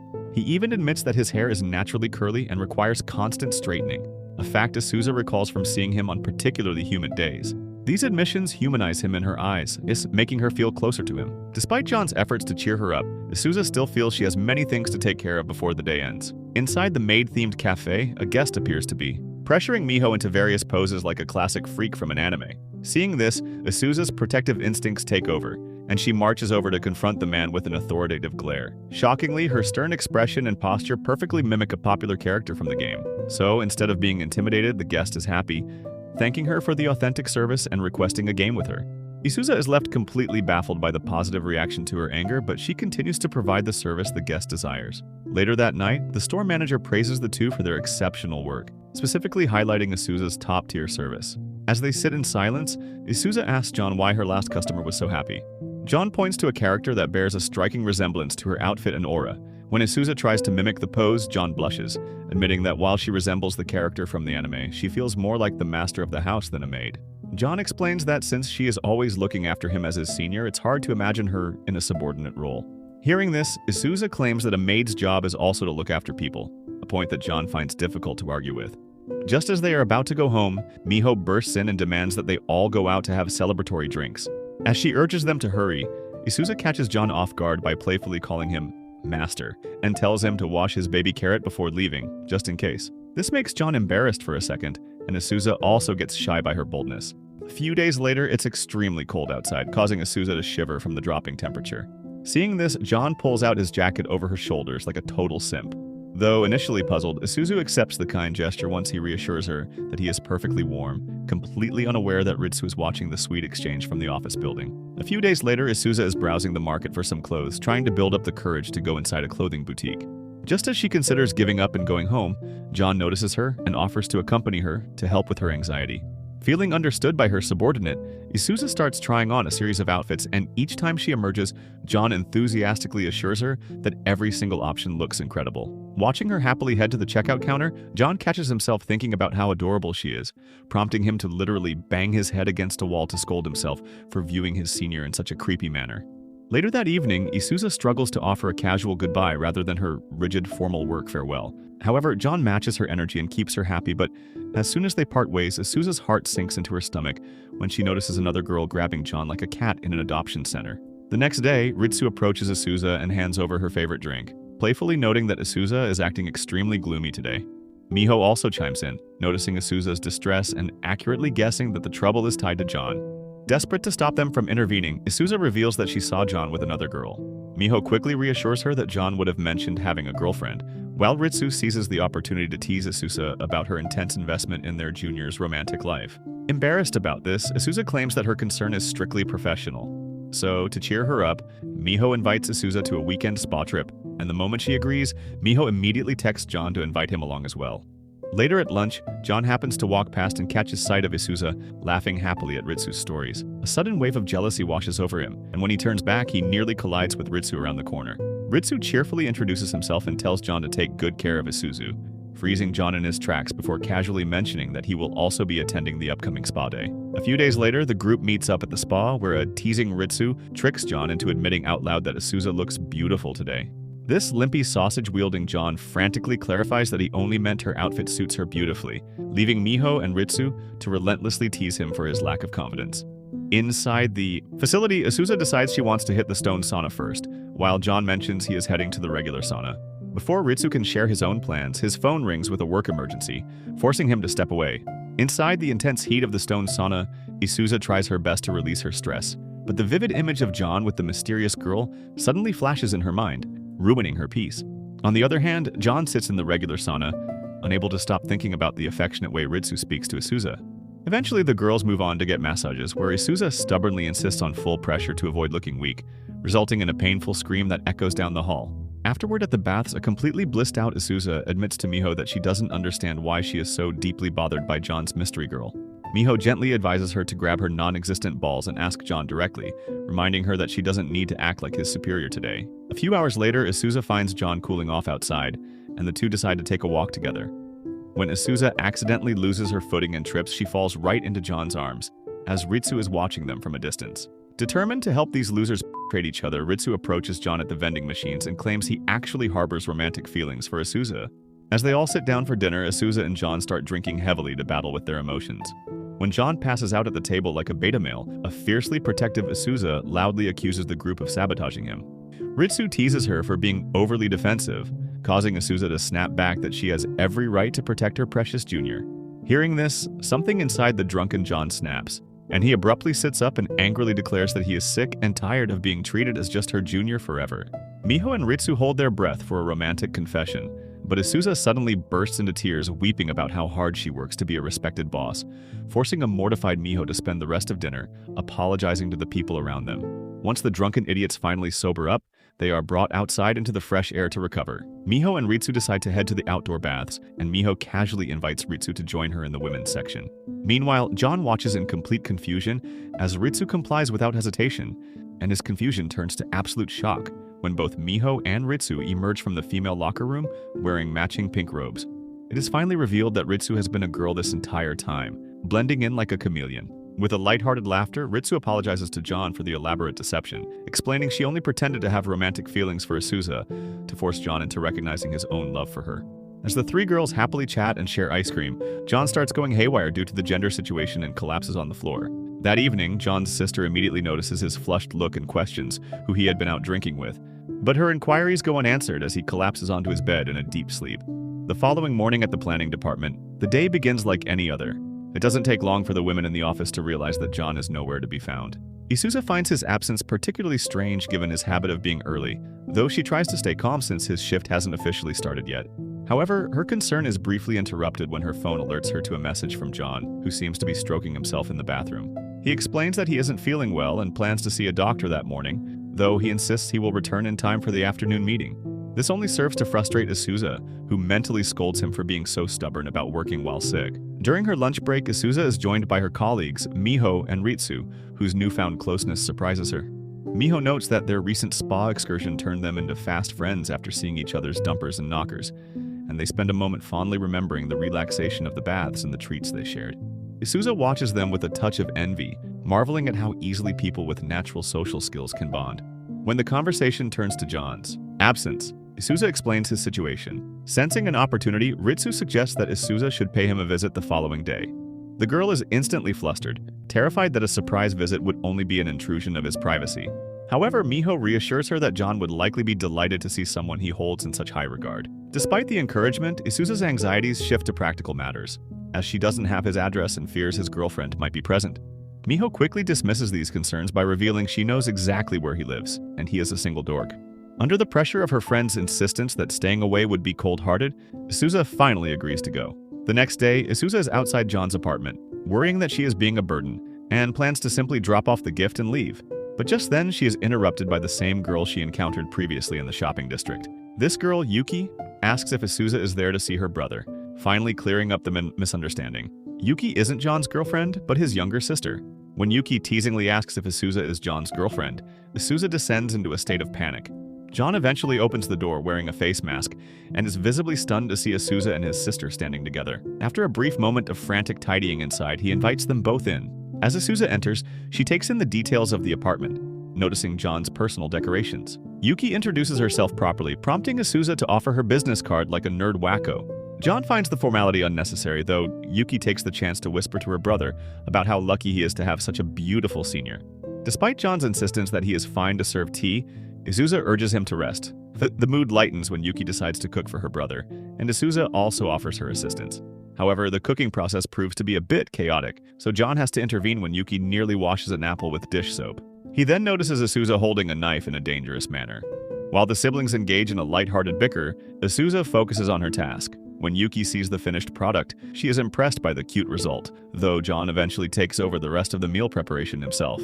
Left to wait, John notices that Isuza has carefully carved an apple into the shape of a stupid-looking rabbit. Isuza admits she practiced this specifically because she remembered John once saying he'd appreciate the effort of someone cooking for him. The memory makes her incredibly embarrassed, and she quickly asks him to forget she said anything. Soon, they all gather in the living room around a bowl of porridge. John is genuinely thankful for the food, even though he did all the work. Following Yuki's repeated requests, Isuza sits close to John on the couch. The girl can't help but tease her brother for being so moved by a piece of fruit, mentioning that he is a sensitive soul who cries easily, even over video games. This sparks a lively conversation about gaming between John and Isuza, and Yuki observes how natural and happy their interaction seems. Feeling like she might be a third wheel, Yuki suggests looking through the old photo albums. While they go through John's childhood photos, Isuza can't help but mention how cute he was, accidentally implying she thinks he's cute now as well.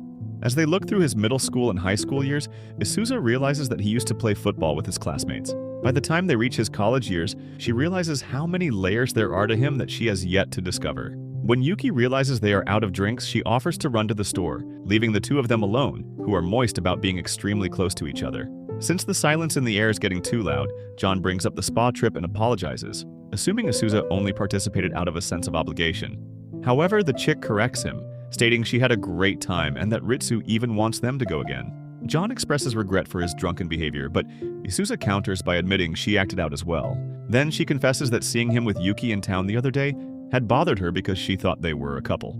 John is taken aback, asking why a girlfriend would make her feel that way, which leaves Isuza unable to explain her own feelings. To ease the mood, John demonstrates his new coffee drip brewer, carefully preparing a cup for Isuza with the specific amount of milk and sugar she likes. She notices he is using the mug that matches the one she has at home, and he sheepishly admits he loves the design. The conversation turns more serious as Isuza reflects on her past.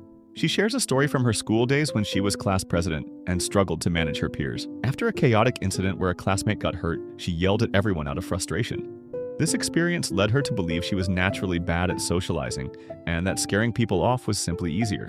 However, Isuza confesses that her perspective changed after meeting John. She tried harder to be approachable for his sake, even though she still feels like she fails at times. Hearing this, John gently reassures her that she has always been doing her best, which tickles the groove between her legs. Unfortunately, their conversation is interrupted as John starts coughing like an old man. Isuza insists he go to sleep immediately, even jokingly offering to sing a lullaby. To her surprise, he takes her up on it. Feeling committed to the bit, she sings softly until she gets super embarrassed. As he drifts off, Isuza stays nearby, organizing his papers and watching him sleep. In a quiet moment of affection, she takes his hand in hers, smiling at how well they fit together. They eventually wake up to a text from Yuki, realizing they both fell asleep. Isuza is flustered by the intimacy of holding his hand, but John is nothing but grateful.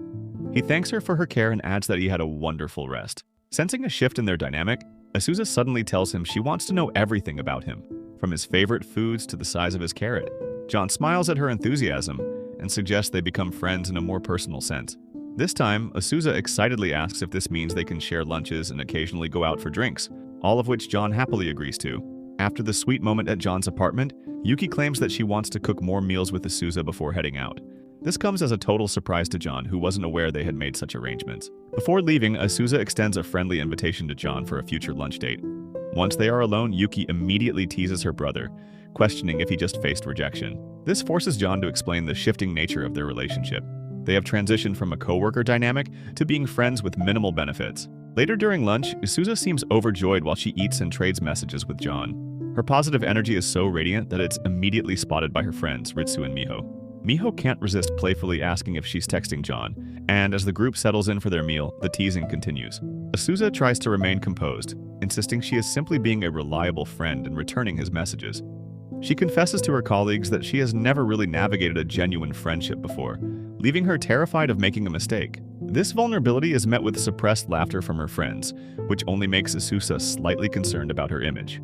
However, the conversation eventually shifts to John's upcoming birthday. Isuza is determined to make it a special occasion since she has no prior experience celebrating a friend's birth. Ritsu suggests utilizing the company's monthly group celebration as the perfect venue. When Miho suggests that Isuza will definitely be preparing a personal gift using her own body, the young woman falls into deep thought.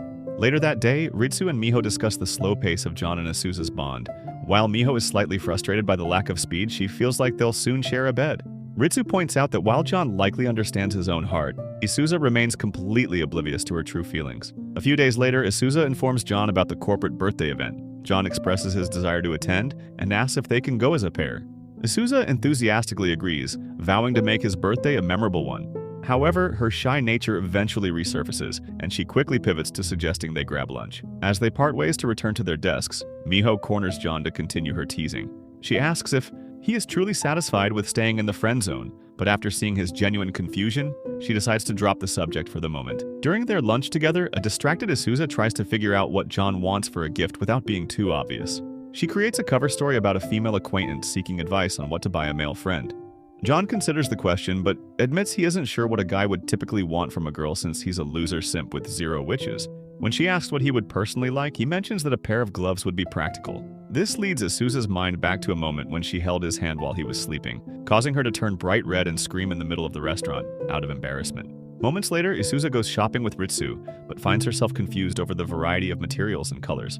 Ritsu suggests asking a clerk for help, but Isuza remains determined to choose the gift entirely on her own. Eventually, Isuza finds a pair of gloves featuring cute paw pad designs that she falls in love with immediately. On the other hand, John receives a phone call from Yuki. When she asks what he wants for his birthday, he stays quiet, knowing she will use his answer to demand an expensive gift in return. She mocks his plan to celebrate at a company party, calling him a disgusting loser with a disgusting face that has a disgusting personality. This triggers a memory for John of a childhood birthday, where he tried so hard to please everyone that he ended up offending 2 girls who felt his gratitude wasn't personal enough. As the party draws closer, Isuza works behind the scenes, hoping to keep her involvement a secret so John doesn't feel guilty. She, Ritsu, and Miho spend their breaks preparing, but time is running out. When John invites her to lunch, Isuza panics and brushes him off, leading to office gossip about her strange behavior. Just then, a senior named Akeem becomes curious and realizes John is on the list of upcoming birthday celebrants. Unfortunately, when Isuza is trying to decorate the room, she knocks over a bucket of paint, ruining the banner completely. She is now forced to stay up late to fix the decorations by herself. After office, John offers to walk her to the station, but Isuza sends him away, claiming she has overtime work. However, fate intervenes when John realizes he left his train pass at his desk. So when he returns to the office, he finds the storage room lights on and discovers Isuza trying to hide the ruined banner. Once he sees the mess, he insists on helping her. He suggests they incorporate the paint splatters into a new design rather than starting over. As they work together, the project takes on the feel of a nostalgic school festival. At one point, John notices paint on Isuza's cheek and offers her his towel. Just then, they touch hands and glance at each other for a while. Soon enough, they manage to finish the banner, which looks even better than before. During the day of the party, the event feels extremely well organized. Even the skeptical Akeem is impressed, though she remains prickly when Isuza offers her a drink. John's friends notice how hard Isuza is working as a hostess, and Miho makes sure John knows that she did all of this specifically for him. However, the situation turns tense when the supervisor, Ami, takes all the credit for the volunteers' hard work. When Isuza tries to help further, an irritated Ami accidentally knocks over a stack of boxes. Isuza tries to save the scene but accidentally scrapes her own hand. Now, John takes her to the nursing room to treat the injury and scolds her for being reckless. But Isuza explains that her hard work was all for the sake of his birthday. Before they can say more, Ami enters to apologize and tells John it is time for him to take the stage. With this, John is showered with attention and gifts from several girls, making Isuza feel like her present might not be good enough. But with her friend's encouragement, she finally finds the courage to approach him, asking the other girls for a few minutes of privacy. With a heavy heart, she presents the paw pad gloves, and John immediately puts them on. Seeing that he likes the gift, Isuza gets ecstatic and tries to touch his hand. Just then, when the two realize that they are holding hands in public, John pulls away immediately. However, he soon decides to go along and, looking her in the eye, confesses that he has started to develop romantic feelings for her. After the party, Isuza can't stop thinking about the romantic interaction they had in the office. Though John tried to express his feelings, the dumb chick is still wondering if it actually qualified as a confession. Before any clarity can be reached, John is pulled away to deliver the event's closing remarks, leaving Isuza even more confused. Just then, Miho quickly notices her situation and tries to snap her out of it. But Isuza is so overwhelmed that her only response is a desperate need for a drink. This leads the two women back to Miho's apartment, where they decide to analyze what John actually tried to tell her earlier. While Miho is convinced that John's words were a definitive declaration of love, Isuza remains skeptical, arguing that his phrasing was far too vague to be official. Miho counters this by pointing out that John's affection has been obvious to everyone for a long time, admitting that she and Ritsu have been waiting for him to finally make a move. She suggests that John likely got caught up in the magic of the moment and the thoughtfulness of her gift, leading to an impulsive outburst. Despite Miho's reassurances that a more formal confession is likely on the horizon, Isuza has no idea what to think of all this. Just then, her phone rings and she immediately tries to hide, terrified it might be John calling to follow up. However, it turns out to be a stupid salesman from the office. When pressed by Miho about whether she actually wants John to like her, Isuza finds herself unable to provide a clear answer, as she is still untangling her own complicated web of emotions. On the other hand, John is having his own debriefing session while out for drinks with Ritsu. She wastes no time in asking if he finally crossed the line into a romantic confession. John sheepishly admits that while he didn't give a full declaration, he certainly hinted at a future beyond friendship. Ritsu reminds him that he should always be transparent about his feelings from the get-go. Back at the apartment, Miho continues to probe Isuza's thoughts, asking if she is simply afraid of the complications of an office romance. Isuza admits that the professional setting isn't the issue. The breakthrough comes when Miho asks how Isuza would feel if John had said those special things to another woman. All of a sudden, this dumb chick starts getting possessive and claims that she would hate seeing John with someone else. Recognizing that Isuza is a complete noob when it comes to relationships, Miho tells her that they should not wait for the next workday to figure things out. Instead, they should spend the rest of their time crafting a strategic plan for her to take control of the situation. The next day, the office environment is tense in a romantic manner. Isuza arrives feeling a sting of disappointment that John hasn't reached out to her over the break, but she is determined to settle the matter herself. But Isuza is so flustered that she flees to her desk, leaving John standing in the hallway with his carrot dangling inside his pants. However, he soon apologizes to Isuza and claims that he was out of line the previous day and tells her to forget about it. Feeling let down and frustrated, Isuza's confusion turns into a boiling anger. She feels she has wasted an entire weekend overthinking a situation that he is now dismissing as a mistake. Driven by this anger, she corners him in the office garden. As a crowd of coworkers watches from a distance, Isuza launches into a rant, demanding to know why he called her special only to backpedal. She complains about her lost sleep and her inability to focus on work, insisting that they find a resolution immediately. Before John could get a word in to clarify, Asusa blurted out the solution she and Miho devised, a 3-month trial dating period without any penetration. For a few seconds, John is completely baffled and has no words, but Asusa assumes he is rejecting the idea and begins to get upset. However, he quickly clarifies that he absolutely wants to move forward. On the other hand, Asusa feels the hesitation and decides to head home to clear her mind. Despite the chaotic nature of the confession, Miho and Ritsu celebrate the success of their plan, knowing that the two are finally on a path towards something real. A few moments later, Asusa prepares for their very first trial date. She finds herself overjoyed with excitement, carefully choosing an outfit and heading to the station. She arrives early only to find John already there, having arrived 30 minutes ahead of schedule due to his own anxiety. They then decide to go for ramen, a plan Asusa teases him about, though she is secretly just as anxious. As they walk through the city, they stop by a large Christmas tree. The ease between them begins to return as John reveals he researched the specific restaurant she wanted to visit. This small act of thoughtfulness makes Asusa realize how well he truly knows her. As they sit on a bench together, the physical distance between them closes. They hold hands, and Asusa explains that the purpose of this 90-day window is for them to truly discover who the other person is beyond the office walls. She wants to explore the special connection he mentioned. When they eventually reach the ramen shop, the lines between their lives continue to blur. Asusa accidentally responds when John's surname is called for a table, making them sound like a married couple. Once they're inside the shop, they decide to try out each other's food like a proper couple. This makes them think that they accidentally shared an indirect kiss, causing Asusa to get slightly embarrassed. However, John expertly diffuses the situation by telling her he wants to sniff her watermelon that night.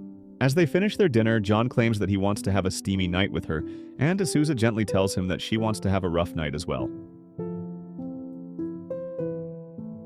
Shintaro was a zero-riz loser who lived alone until a helpless angel landed in his house. However, since she had no place to go, she refused to leave him and became the ultimate housewife that spoiled him rotten, making him fall deeply in love with her. It all began one early morning when Shintaro's alarm woke him up. Feeling a bit ill, he decided to pour himself a cup of milk from the fridge. Soon, he discovered he had forgotten to close his window the previous night, and when he went to do so, he was shocked to find a total hotshotty lying on the floor balcony outside. Thinking she was dead, he panicked, tripped, and spilled some of his cream on her magnificent melon truck and luscious thighs. Soon, the feeling of his sloppy juices on her body woke her up, and she wished him a good morning. Sometime later, she retreated to his bathroom to wipe his cream from her legs and chest. While she was occupied, Shintaro sat outside panicking. He thought she was a cosplayer or prankster and wondered if this drama was going to end up on YouTube, prompting him to shut the window shutters just in case there were hidden cameras. Just then, she came out wearing a swimsuit and asked him for some dry clothes to wear, but after searching for a while, he could only find a pitiful shirt for her. The girl thanked him and then introduced herself as Toa before apologizing for sleeping on his balcony without permission. Shintaro then asked Toa why she slept on his balcony, but she simply leaned forward, telling him she wished to repay his kindness by doing anything he wanted.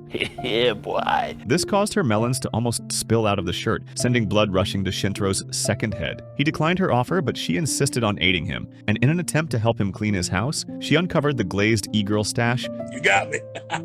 Just as he scrambled to hide them, he heard her scream and saw her breaking up a fight between two cats, which resulted in an injury to her hands. After bandaging her fingers, he asked if she lived close by. However, she told him that she was from heaven and was an angel sent by God to study humans and had nowhere to go, pleading that he let her stay with him. When Shintaro heard this, he panicked that she might be a nutcase who had gotten loose from the psych ward. Soon, a work reminder rang, and using work as an excuse to leave the house, he told her she could not stay and kicked her out. As he locked the door, she still thanked him for his earlier kindness, which made him wonder if he was doing the right thing. Later that afternoon, Shintaro had a fever and was returning from work. On his way, he thought about Towai and wondered if he would ever see her again. Just then, she walked by him with a chubby fatso, and when she noticed him, she stopped to greet him. Shintaro, curious, asked if the man with her was her dad, but she told him the lecher had offered to take her to a hotel to show her some sausage-bending techniques. This prompted him to grab her hand and run off with her. After running for a while, he suddenly collapsed like a Disney princess on the floor due to his fever. Later that day, he woke up in his room on his bed and found a worried Toa looking after him. She began to cry happily because he was finally awake and feeling better. Then she fed him some porridge she had made, and Shintaro wondered when in his life he had ever felt this good. After some thought, he allowed her to stay with him and thanked her for hauling his behind home. But she told him she had flown there with his body, and this time she revealed her angel wings, which caused him to faint. The next morning, he woke up thinking it was a fever dream, but was shocked to see her beside him with little wings. Later that day, he curiously asked her what role angels played. She told him she was primarily a messenger from God who helped to save souls, explaining that angels were to make humans happy. While she did not know exactly how to do that yet, she believed she was sent by God to learn. That evening, they went to a supermarket to buy some ingredients and supplies. However, he noticed her looking at a cute cat mug, but she returned it, not wanting to seem too needy. As they walked around the market, she began to draw attention because of her outfit, and Shintaro decided to get her some new clothes. After getting some clothes for her, she went in to change, and while she did, she thought about how to repay him. So she went to meet him at the checkout and proposed to make him happy. On returning home, she noticed the cat mug among the groceries, and when he revealed it was a gift for her, she was overjoyed.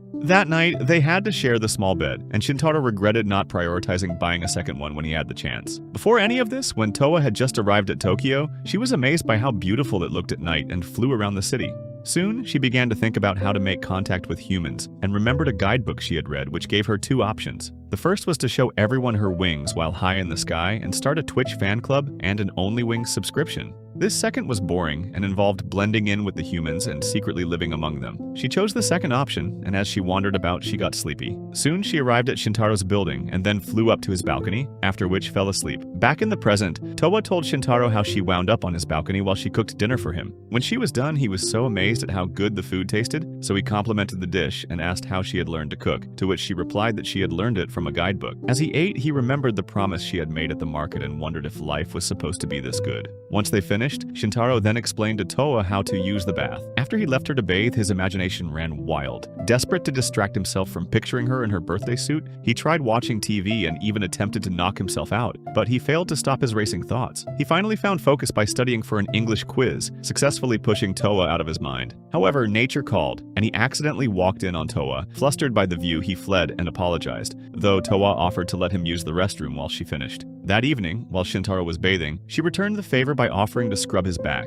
sending him into another panic as he quickly rejected the offer. Later that night, Shintaro tried to sleep, but he could not focus because Towa was sleeping right beside him. He wondered again why he hadn't bought another bed and planned to buy one as soon as possible. The next day, he woke up feeling tired and went to use the bathroom, only to see her in her swimsuit again. And Shintaro ran outside flustered, apologizing for walking in like that. That morning, while he brushed his teeth, he concluded that seeing her almost undressed twice in one morning wasn't good for his health, and so to prevent further incidents, Shintaro planned to make some ground rules. He then decided to take a dump, but as he pulled his pants down, Towa walked into the bathroom and saw him dropping a hot load. At breakfast, Shintaro was clearly sleep-deprived but still enjoyed the meal prepared by Towa, thanking her for it. Just then, an early morning program came on the TV, and he realized he was late for school. When he informed Towa, she immediately wanted to clean up and come with him. However, he declined and told her it would disturb people if she followed him. She insisted on coming anyway, and even advised him to take a day off, but he finally convinced her to let him go to school alone. Before leaving, he made her promise that she would not leave the house, and told her to watch TV until he got back. On his way to school, he realized just how underslept and tired he truly was. Suddenly, his friend, a dunce called Shuichi, smacked him from behind, which irritated him. His classmate, a girl named Tsumugi, saw this and scolded Shuichi while worriedly asking Shintaro if he was alright. She noticed he looked pale and pointed this out to Shuichi, who asked him if he had been possessed by a demon. As they walked together, he told them that he just hadn't gotten enough sleep. Tsumugi, who had a crush on Shintaro, worriedly told him he should just skip school. This led Shuichi to tease her for being super nice to Shintaro, but she insisted it was the least a friend could do. As they teased each other, Shintaro laughed and told them they looked like a married couple. This creeped out Tsumugi, who shut down the idea immediately, telling him never to mention it again, and this made Shuichi tell her that her overreaction to their marriage actually hurt his feelings. Meanwhile, Towa acted like a stay-at-home housewife as she had already done the laundry and cleaned the whole place. But since she had nothing to do, she was numb with boredom and also became hungry. Just then, she remembered that Shintaro hadn't packed a lunchbox and worried that he was probably starving to death. At school during lunch break, Shintaro and his friends were in the cafeteria having lunch. Tsumugi expressed her concern that he was only having juice for lunch and worried that he didn't eat properly even at home. He told her not to worry, but he could not bring himself to tell them that Towa cooked for him at home. Shuichi tried to make a joke about it, but she called him an idiot and then shyly offered to cook lunch for Shintaro herself. He was amazed when he found out she made her own meals, which caused her to blush when he praised her for it. She quickly told him that she didn't mind making extra for him, but when Shuichi tried to get in on the deal, she ordered him to stand aside like a filler character and bug off. When he saw them bicker like an old married couple, Shintaro began to laugh. Just then, he saw Towa flying outside the window and screamed. He quickly got up and covered the window so they wouldn't see her, telling her to go to the roof. His friends asked what the matter was, but Shintaro excused himself and left, prompting Shuichi to guess that he probably had a date with a baddie. This statement made Tsumugi jealous, and she knocked Shuichi out for it. On the roof, Shintaro was distressed and reminded Towa that he had warned her not to come to school, wondering how the world would react if they saw an angel flying about. Toa was saddened by Shintaro's reception and dropped the lunchbox, telling him to eat it if he wanted to. But as she walked away, her stomach began to roar like a dragon. This made him apologize for his behavior, and he invited her to share lunch with him, which made her happy. As they ate, he complimented the meal and realized she was actually trying to be discreet when coming to the school. He noticed a dish in the box that he had mentioned liking the previous night and thanked her for making it. She smiled and told him she wanted to make him happy by cooking lots of delicious meals for him, leaving Shintaro to wonder what he ever did to deserve an angel like her. That afternoon, Shintaro returned from school and thanked Toa for bringing him lunch. When he discovered she had done the laundry, he was amazed that she knew how to operate the washing machine. Seeing this, she proudly told him she had learned how to use it from her guidebook. Suddenly, he was shocked to notice that she had washed his underwear as well. He thanked her for it while trying his best not to cringe or upset her, but then she informed him that she had even mended his torn underwear with a cute bear stitch. This sent Shintaro into a total mental overdrive, leading him to plead with her to let him handle anything underwear-related from then on. Elsewhere, Tsumugi was taking a bath at home. Earlier that day, she had spotted Toa flying to the school to deliver the lunchbox earlier that day, which made her incredibly jealous. She contemplated asking Shintaro who Toa really was to him. Blushing, she silently confessed to herself that she was in love with him, nearly dying of embarrassment in the bathtub. Just then, her mother interrupted her fantasy to ask why she was taking so long, wondering aloud if she was overwashing her safe zone. Tsumugi told her mother she was done bathing and made up her mind to confront Shintaro about Toa the next day. The following morning, Shintaro refused to take the lunchbox Toa had made for him because he did not know how he would explain it at school to his friends. This upset Toa, and she began to think he hated her, especially since he had chosen to sleep on the floor the previous night. Shintaro tried to explain that it was not proper for them to sleep in the same bed, but she guilt-tripped him so well that he had no choice but to take the lunchbox. He then told her he would be home very late because he had a shift at the cafe. This shocked Toa, who insisted on coming along, but he declined the offer. He told her that simply having her make his meals already made him happy, and upon hearing this, Toa felt like she'd just won the Grammy. Later that day, during lunch at school, Shintaro tried to sneak out of the classroom with his lunchbox, but was caught red-handed by Shuichi, who invited him to eat with the group. Meanwhile, Tsumugi debated whether to ask Shintaro if she should start making lunch for him, but she was surprised to see him already holding a box. When Shuichi asked about it, Shintaro lied, claiming he had saved an old hag who had repaid him by cooking for him. However, when he opened the box, the food was arranged in a heart shape with his name written in it. Shintaro tried to eat it quickly, but Tsumugi had already seen it and froze in shock, suspecting a girl had made it. Later that afternoon, as he headed to work, Shintaro's lies began to wear him out, and he wondered what new stories he would have to invent the next day. He eventually hit a breaking point and began to smack his head against a pole, hoping to knock some common sense back into his brain. Suddenly, he was approached by an old fortune teller who claimed he was entering an era of shoddy abundance. The woman offered him expensive talismans to keep the baddies at bay, but Shintaro, not falling for the scam, noped of the scene as fast as he could. At the cafe, his boss asked about his health and mentioned he had hired a new worker, a girl named Noel. Shintaro walked into the dressing room and was instantly shocked to find Noel, a blonde girl, undressed wearing only a cherry-styled underwear. As he stared at her, she hurriedly covered herself and smacked him when he tried to apologize.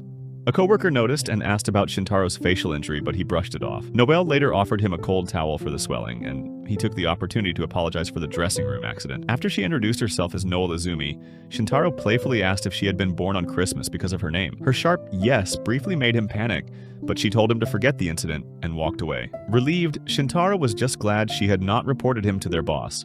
During their shift, Shintaro could not get the image of her cherry-themed armor of wonder out of his mind. He started smacking his head against the wall to trigger some amnesia. Eventually, his boss told them they could go home for the day and suggested they try a new parfait he had left for them in the fridge. Exhausted from the day's stress, Shintaro opened the break room door for Noel, who retrieved the parfaits and placed them on the table. When he saw the cherries on top, he was instantly reminded of Noel's cookie covering he had seen earlier. This had her all red like a tomato, as she realized Shintaro had recognized the pattern from her undergarments. He tried to defuse the situation by saying he did not remember anything, but this only made her more flustered. Suddenly, it began to snow inside the room, causing the room temperature to plummet. When Shintaro saw Noel trembling, he reached out to her, but she warned him to stay back, confessing that she was a frost demon. Meanwhile, out in the cafe, the customers began to feel the chill as their ice cream hardened. Back in the break room, Noel tried to play off her confession as a joke, lying that the cooling system was broken, but Shintaro noticed that the more she panicked, the more the snowstorm intensified. He told her he was fine with her secret, which surprised her, and he advised that they leave the building before anyone saw her in that state. After running away, Shintaro realized Noel was still clutching the parfaits. When she noticed it too, they both burst into laughter, and at the same time at the cafe, temperature returned to normal. Meanwhile, at Shintaro's house, Toa had just beaten a virtual fighting game's high score and and wondered why Shintaro was still not home. Elsewhere, Tsumugi could not concentrate on her studies and decided to head out for ice cream. At a park after they finished the parfait, Shintaro attempted to break the awkward silence with a dejected Noel. She eventually asked if he truly believed she was a frost devil. When he confirmed that he did, she revealed that her family had been frost devils for generations.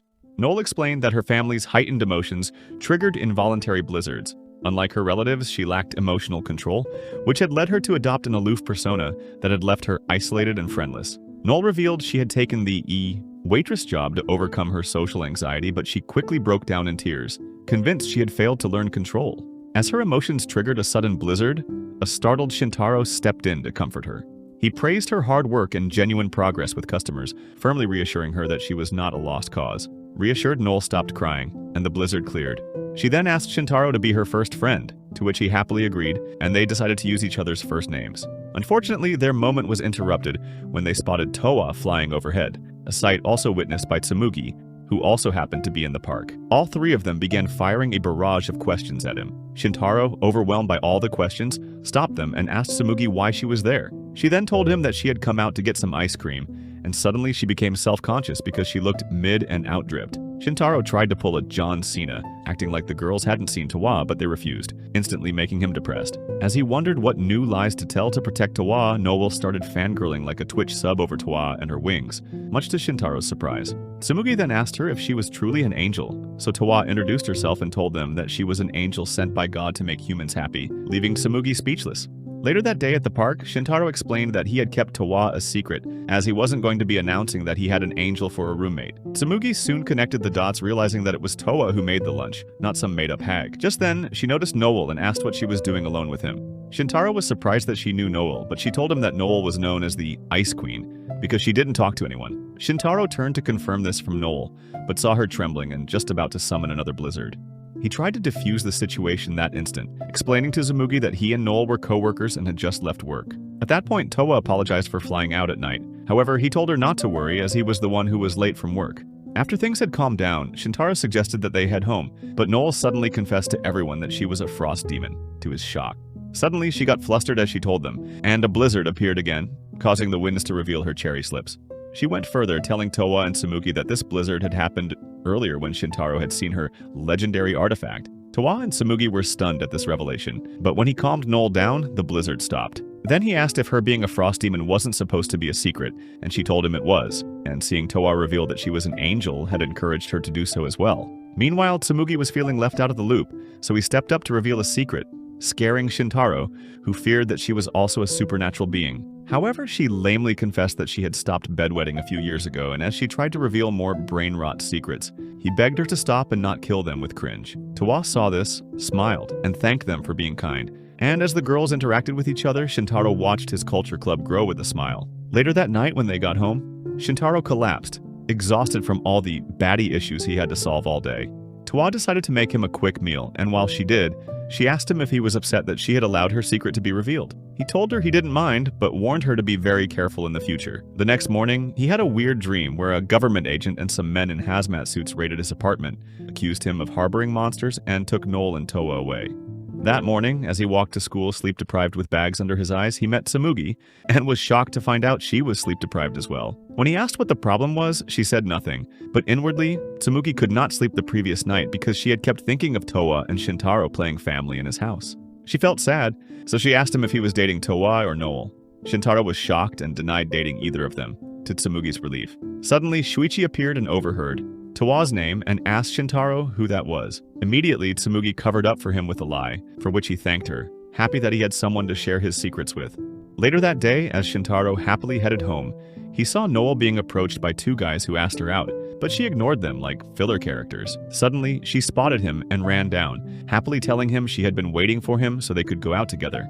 However, he reminded her that they both had work that day at the cafe, so she decided to shelve the plans for another day and wished him goodbye. Meanwhile, at his home, Towa was bored and wondered where Shintaro's workplace was. Just then, a cat interrupted her thoughts and approached her, and she asked if it knew where the cafe was. At the cafe, Shintaro spotted Noel, who waved excitedly at him, causing his boss to ask him if he and Noel were dating. He denied this, but his boss asked again and told him that earlier, Noel had told him to put her shift and Shintaro's together for the next month. Despite this, he insisted that they were just friends. Just then, a coworker overheard the conversation and told them she had wanted to be Noel's friend too, but Noel had straight up ignored her. At that moment, he went to attend to the customers but was surprised to see Tsumugi and Towa at the cafe. Towa revealed that a cat had led her there, and she had found Tsumugi outside. Tsumugi then lied and said she had come to get a parfait, but she really had come to see if Shintaro and Noel were dating. After he left their table, Tsumugi began to drool like a thirsty dog in heat over how hot he looked in his waiter uniform. Meanwhile, Towa overheard a customer asking for help and went over to assist her, but Tsumugi pulled her away, telling her that she wasn't a waiter. Just then, they spotted Noel, who noticed them as well and ran over to tell Shintaro excitedly that Towa was at the cafe. Her boss, seeing this, called her aside and told her to keep it together in her undies. Soon, a depressed Noel approached Shintaro and told him that they couldn't be friends while at work, because she didn't know how to control her emotions around him. After a while, Towa asked Tsumugi what Shintaro did at the cafe and was surprised when Tsumugi told her that this was his job that he did for money. Tsumugi then explained to her that sometimes student allowances were not enough. This meant that they had to work part-time to earn money, and then she excused herself to go to the restroom. Later that afternoon, Shintaro was shocked to find Towa attending to customers like a cafe waiter. Quickly, he grabbed her hand and took her out of the cafe. When he questioned her, she told him that she was trying to make his work easier so that he could come home early that day. He told her that he was paid hourly, and her work wouldn't change anything. Towa felt bad and told him that she felt like a burden on him, but he told her his life had gotten better since she had come into his life, adding that his apartment was cleaner and his meals were healthier now. When Towa heard this, she was happy and told him she would be heading home to prepare dinner. Meanwhile, Shintaro's boss spied on them, excited at a potential love triangle between Shintaro, Noel, and Towa. Suddenly, Noel appeared and demanded that he separate her schedule from Shintaro's. One night, a few days later, while Towa prepared rice for dinner, Shintaro thought about how he had recently gone from using rice packs to using a rice cooker. He then asked Towa if she felt weird placing the cooker in front of the TV rather than in the kitchen. She told him that placing the cooker in the kitchen would have reduced her cooking space, and added that the outlets there weren't enough to accommodate the rice cooker in the first place. Shintaro, now curious, asked what the angels ate for food in heaven. She told him that in heaven, the trees had fruits that contained hot, cooked meals, and that she had only cooked as a hobby. Meanwhile, in Tsumugi's house, she was drawing images of Shintaro, Towa, and Noel, finding herself distracted and unable to focus on reading. She recalled that recently, Shintaro had been asking for advice on how to handle Towa. Sometime before, she had advised him to get a card for Towa so that she could take the city bus, but inwardly, she had wished he had also thought of getting her one. She remembered when he had first come to their school. He had told them he was staying at an old studio apartment that belonged to his aunt, and had basically forced his parents to allow him to stay there. Tsumugi was joyful that he was in their class because she had known him before.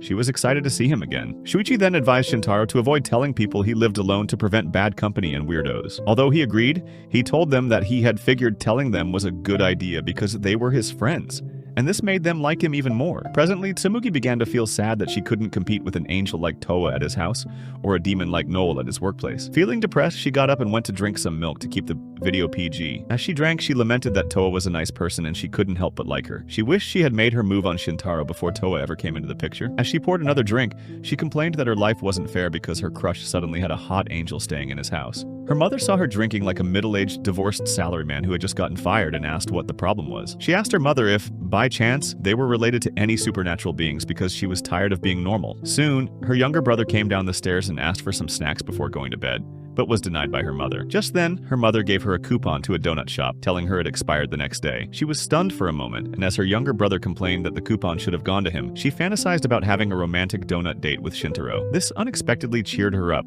and she hugged her surprised mom, telling her she loved her. The next day at school, she began to devise a plan to ask Shintaro out, but she struggled all throughout the day to say it aloud. Later that afternoon, as she held the coupon like a depressed housewife, Shuichi saw it and took it from her. When he saw it, he invited Shintaro to come with them to the donut shop, and Tsumugi was shocked and quietly thanked him for the assist. Suddenly, an ugly filler character reminded Shuichi that they had cleaning duty that day. This news made Tsumugi fall into a sudden depression until Shuichi suggested that Shintaro and Tsumugi go together. This raised her spirits, and she told Shuichi that he was the best friend she had ever had. Later, as she walked with Shintaro to the donut date in high spirits, she was acting as if she had just won the lottery, but then he told her he wanted to make a quick stop at the library. When they got there, he informed her he wanted to do some research on angels and devils. Tsumugi joked by asking if he hoped to encounter more devils, but he simply told her he was curious. She then laughed it off, but Inwardly, she was worried that he might get in trouble. However, he thanked her for coming with him, which made her blush, and then he also thanked her for sharing her bedwetting secret with Noel and Toa in an attempt to get them to be at ease. After a while, they began to read about devils, but Shintaro soon fell asleep. As he slept, Tsumugi watched him and confessed to him that her greatest secret was that she was in love with him. That evening, they both stood outside because it was raining, and Shintaro blamed himself for oversleeping. He then suggested that Tsumugi take out the donuts and eat them at home. Tsumugi refused and ran into the rain with her umbrella, determined to eat them on a date with him. As they walked, a little kid in front of them tripped and fell like a drunk and broke his umbrella. Tsumugi was kind enough to give him hers, and the kid thanked them and left. As a result, they had to share an umbrella, which wasn't comfortable. Shintaro suggested buying a new one, but she blushed and asked to share his umbrella because they were almost at the donut store. She immediately folded and said to get the umbrella, but he told her that they should head to the store since they were close already, and they ended up eating the donuts there. The next day, after school, Shintaro and Noel met up to head home together. At first, he was worried that they might not have anything to talk about, but Noel ended up yapping more than a chainsaw. As they walked home, she suggested that they have a shared diary, but he shut down the idea, telling her to her surprised that people only did that stuff in movies. As they continued walking home, her schoolmates were surprised that she could talk when they saw her with Shintaro. When they got to a convenience store, Noel left for a while and went to buy a drink for him. As they shared the drink, she told him that despite being a frost demon, she still got a brain freeze when she drank cold stuff, causing them both to laugh. Shintaro in turn told her about the dream he had earlier, which made her laugh, and then she thanked him for the day. Before they parted and went separate routes, Noel reminded him that the next time they walked home, he would have to buy ice cream. She eventually got home that evening, and the moment she pulled off her clothes, she brought out the bottle cap and smiled excitedly. Sometime before all of that, Toa had already settled into her role as a full-time waifu at Shintaro's home. While she was busy with the laundry and chores, she heard a loud noise by the balcony window. Upon investigating, she discovered an angel, a cute little girl named Shu, who was her friend on the balcony. Excited to see her, Shu immediately threw her arms around Toa in a hug. When Shintaro returned home, the girl introduced herself as Shu, an angel and a friend of Toa's. She attempted to drag Toa back to heaven with her, but Toa refused. Eventually, Shu calmed down after having some milk, and Toa asked why she had come to Earth. Shu explained that she had received permission from God to find her,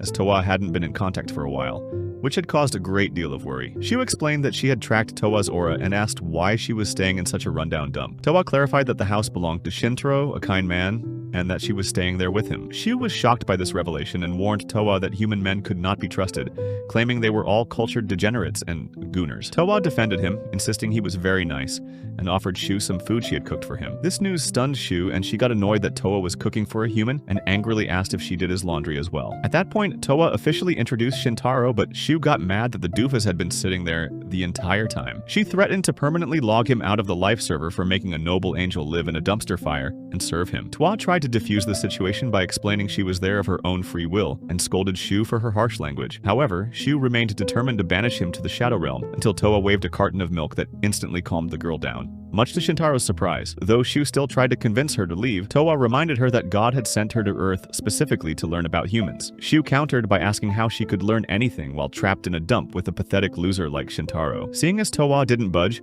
Shu faced Shintaro instead. She told him that Toa had a high status as a baddie in heaven, of the Dayum caliber, who shouldn't have been living with him, a pathetic, risless loser. Surprisingly, Shintaro agreed, adding that everything Toa did came from a place of love and concern. Shu dismissed his words as lies and pleaded with Toa to return to heaven. Toa then recounted how she had met Shintaro, who had saved her from a lecture and had given her a place to stay. She explained that she wanted to remain by his side to bring him happiness. Upset by this, Shu called her a jerk and ran off crying. Worried she might get into trouble, the pair began searching the building. Shintaro suggested they check higher ground, so they took the elevator to the roof. During the ride, Toa apologized for Shu's behavior, but Shintaro dismissed it, noting that Shu's anger simply showed how much she cared. When they found Shu sitting sadly on the roof, Toa approached her, expressing gratitude for her concern and asked for a hug. As they embraced, Shu made a defiant face at Shintaro. Suddenly, the jewel on Shu's shirt began to beep, and a voice announced she would be returned to heaven in 1 minute. She cried and pleaded for more time, but once she realized Toa truly wouldn't follow her, she hesitated. She told Shintaro she would trust Toa's judgment, but warned him that if he ever hurt her, she would return and break his fishing rod. With that, she disappeared in a poof of smoke. While on the roof, Toa realized she had never been up there before and admired the plants. She admitted Shu was right about her needing to go out and learn about humans, and Shintaro agreed, though he admitted he had been worried she might get into trouble. He suggested that after dinner each day, they go for walks to get her used to the city. When he added that she could eventually move out on her own once she was comfortable, Toa embraced the idea, feeling glad she had met him. They eventually began their daily walks, and after some time,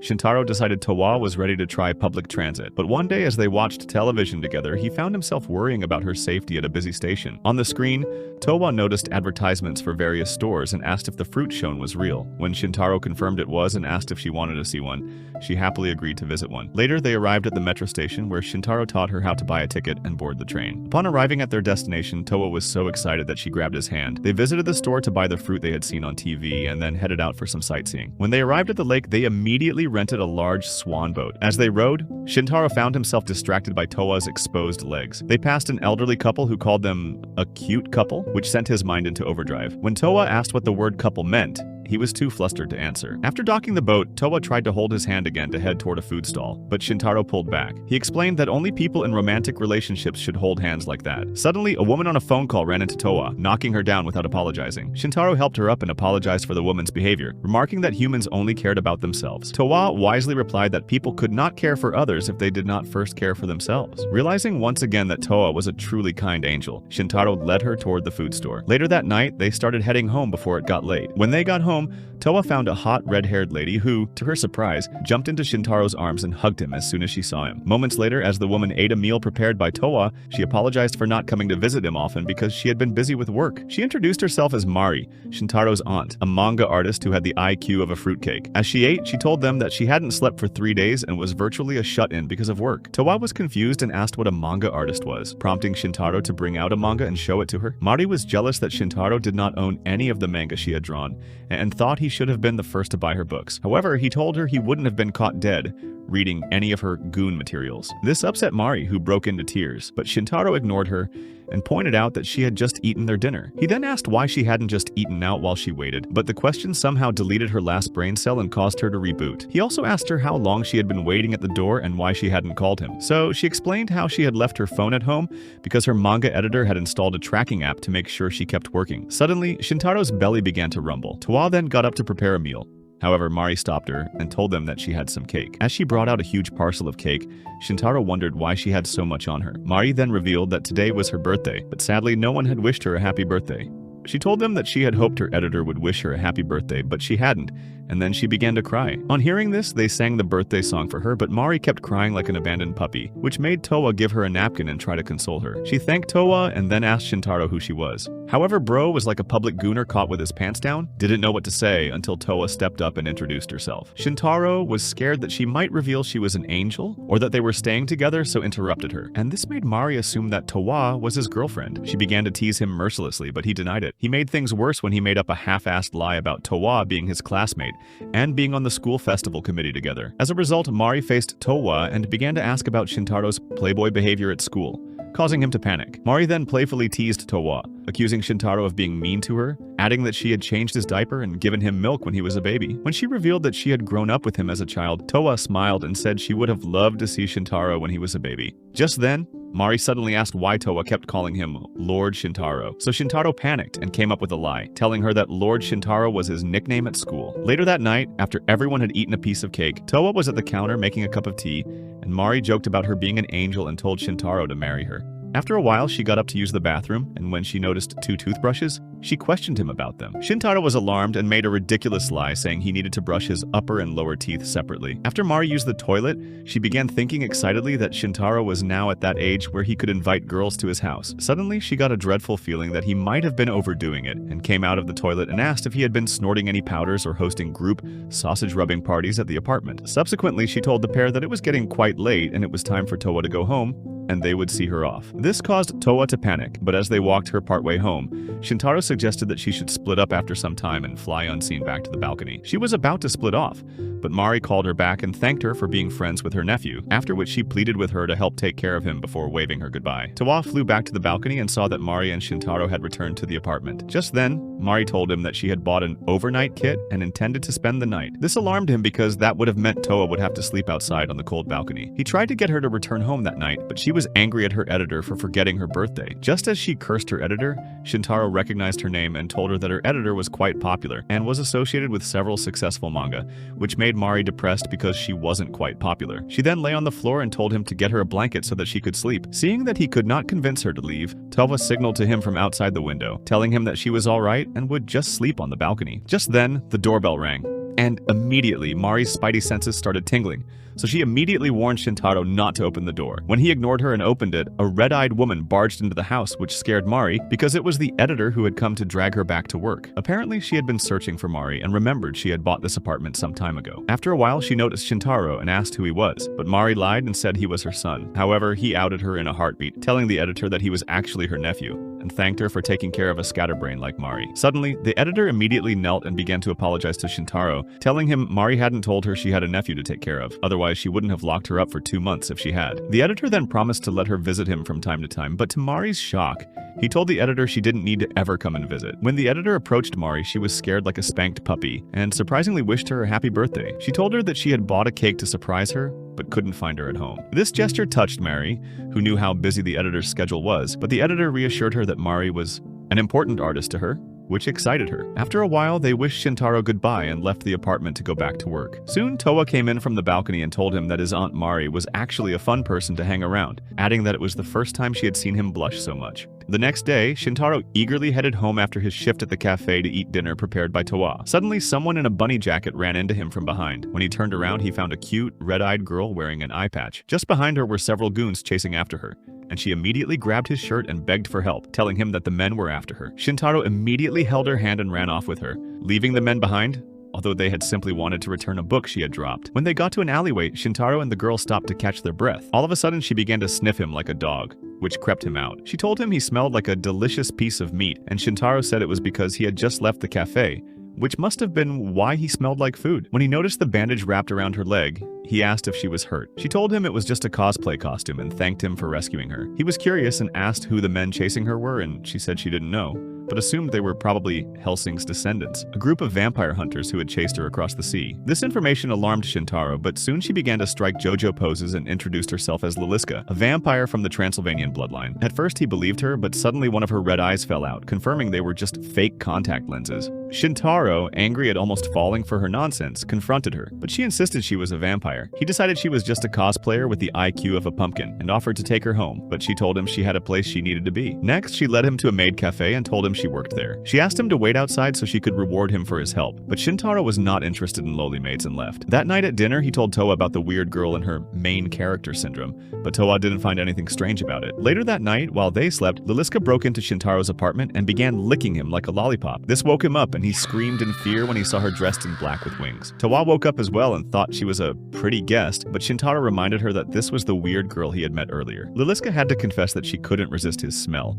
and tracked him by his delicious scent. This made him flustered, but he managed to ask how she had gotten in, so she pointed to the balcony. When he saw the cracked window, he accused her of trespassing and told her to leave. However, she refused, saying she would not leave until she had licked him like ice cream. As Shintaro freaked out, Towa was simply delighted to meet a vampire. He kept insisting that Liliska wasn't one, but then Liliska began to fly with her wings, shocking him. She explained that she had worn the red contacts earlier because she had wanted to be known as a European vampire, then struck another JoJo pose and introduced herself again. Shintaro tried to get her to leave, but she refused and begged to lick him, bite his neck, or at least smell his farts, promising not to suck his blood. He was worried she might have bitten him already, but she told him she must ask for permission first. She added that she didn't need blood to survive, stating that even grape juice was good food for her. Hearing this, he decided to give her some juice from the fridge to send her away, but the sight of his neck made her floodgates erupt as she jumped on him more enthusiastically. That night, she refused to leave and kept bugging him to let her put her fangs in his neck, even if it was just the tip. The next day, they woke up to find out she was gone, and Towa was worried that Liliska might have been burnt to ash by the sun. As he headed to class, Shintaro kept thinking about the incident and hoped Liliska was okay so that Towa wouldn't worry.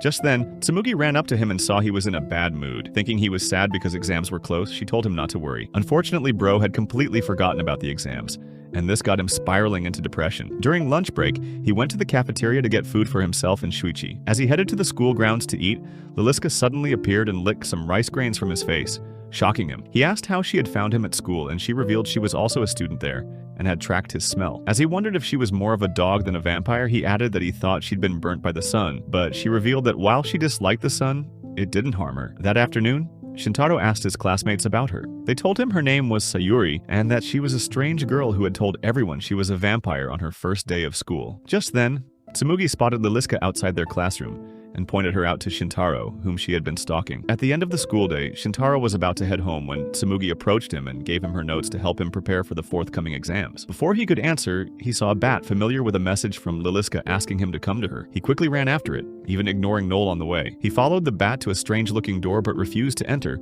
until Liliska opened it and invited him in. Inside the club room, she offered him the chance to become her servant, but he declined. She tried to add birthday coupons to spice up the deal, even going as far as promising him anything he wanted, but Shintaro turned her down. Saddened by his rejection, she asked if he was ashamed of being seen with her because she acted weird. He was speechless, but she told him she wanted to sniff him every day of her life. She then asked him again to become her slave, but he refused. Suddenly, she brought out her wings and said she wanted to sniff him now and negotiate later. As she approached to inhale his scent, the door of the club room opened, and Noel and Tsumugi fell in. Apparently, they had followed Shintaro and overheard the conversation. Noel immediately fell in love with Liliska and began fangirling while Liliska struck weird JoJo poses again. Meanwhile, Tsumugi was depressed that yet another supernatural baddie had been added to Shintaro's Infinity Gauntlet. Later, Liliska apologized for causing trouble and confessed that she had never lost control of herself before. She began to cry and pleaded with him for forgiveness, asking to be his friend. After thinking for a while, Shintaro accepted and invited her to his house, which cheered Liliska up instantly. A week after their exams, Shintaro, Noel, and Tsumugi were hanging out in the occult club room, each of them exhausted from their exams. A week prior, Noel had asked Shintaro if she could study at his house. Tsumugi, overhearing this, had opted to join the study group. Not wanting to be a nuisance to Towa, he had told them he would need to ask for her permission first, so Liliska suggested they use the occult club room instead. Presently, as they reminisced about how using the room had helped them, Liliska emerged from her casket. She declared that the true GOAT was Tsumugi,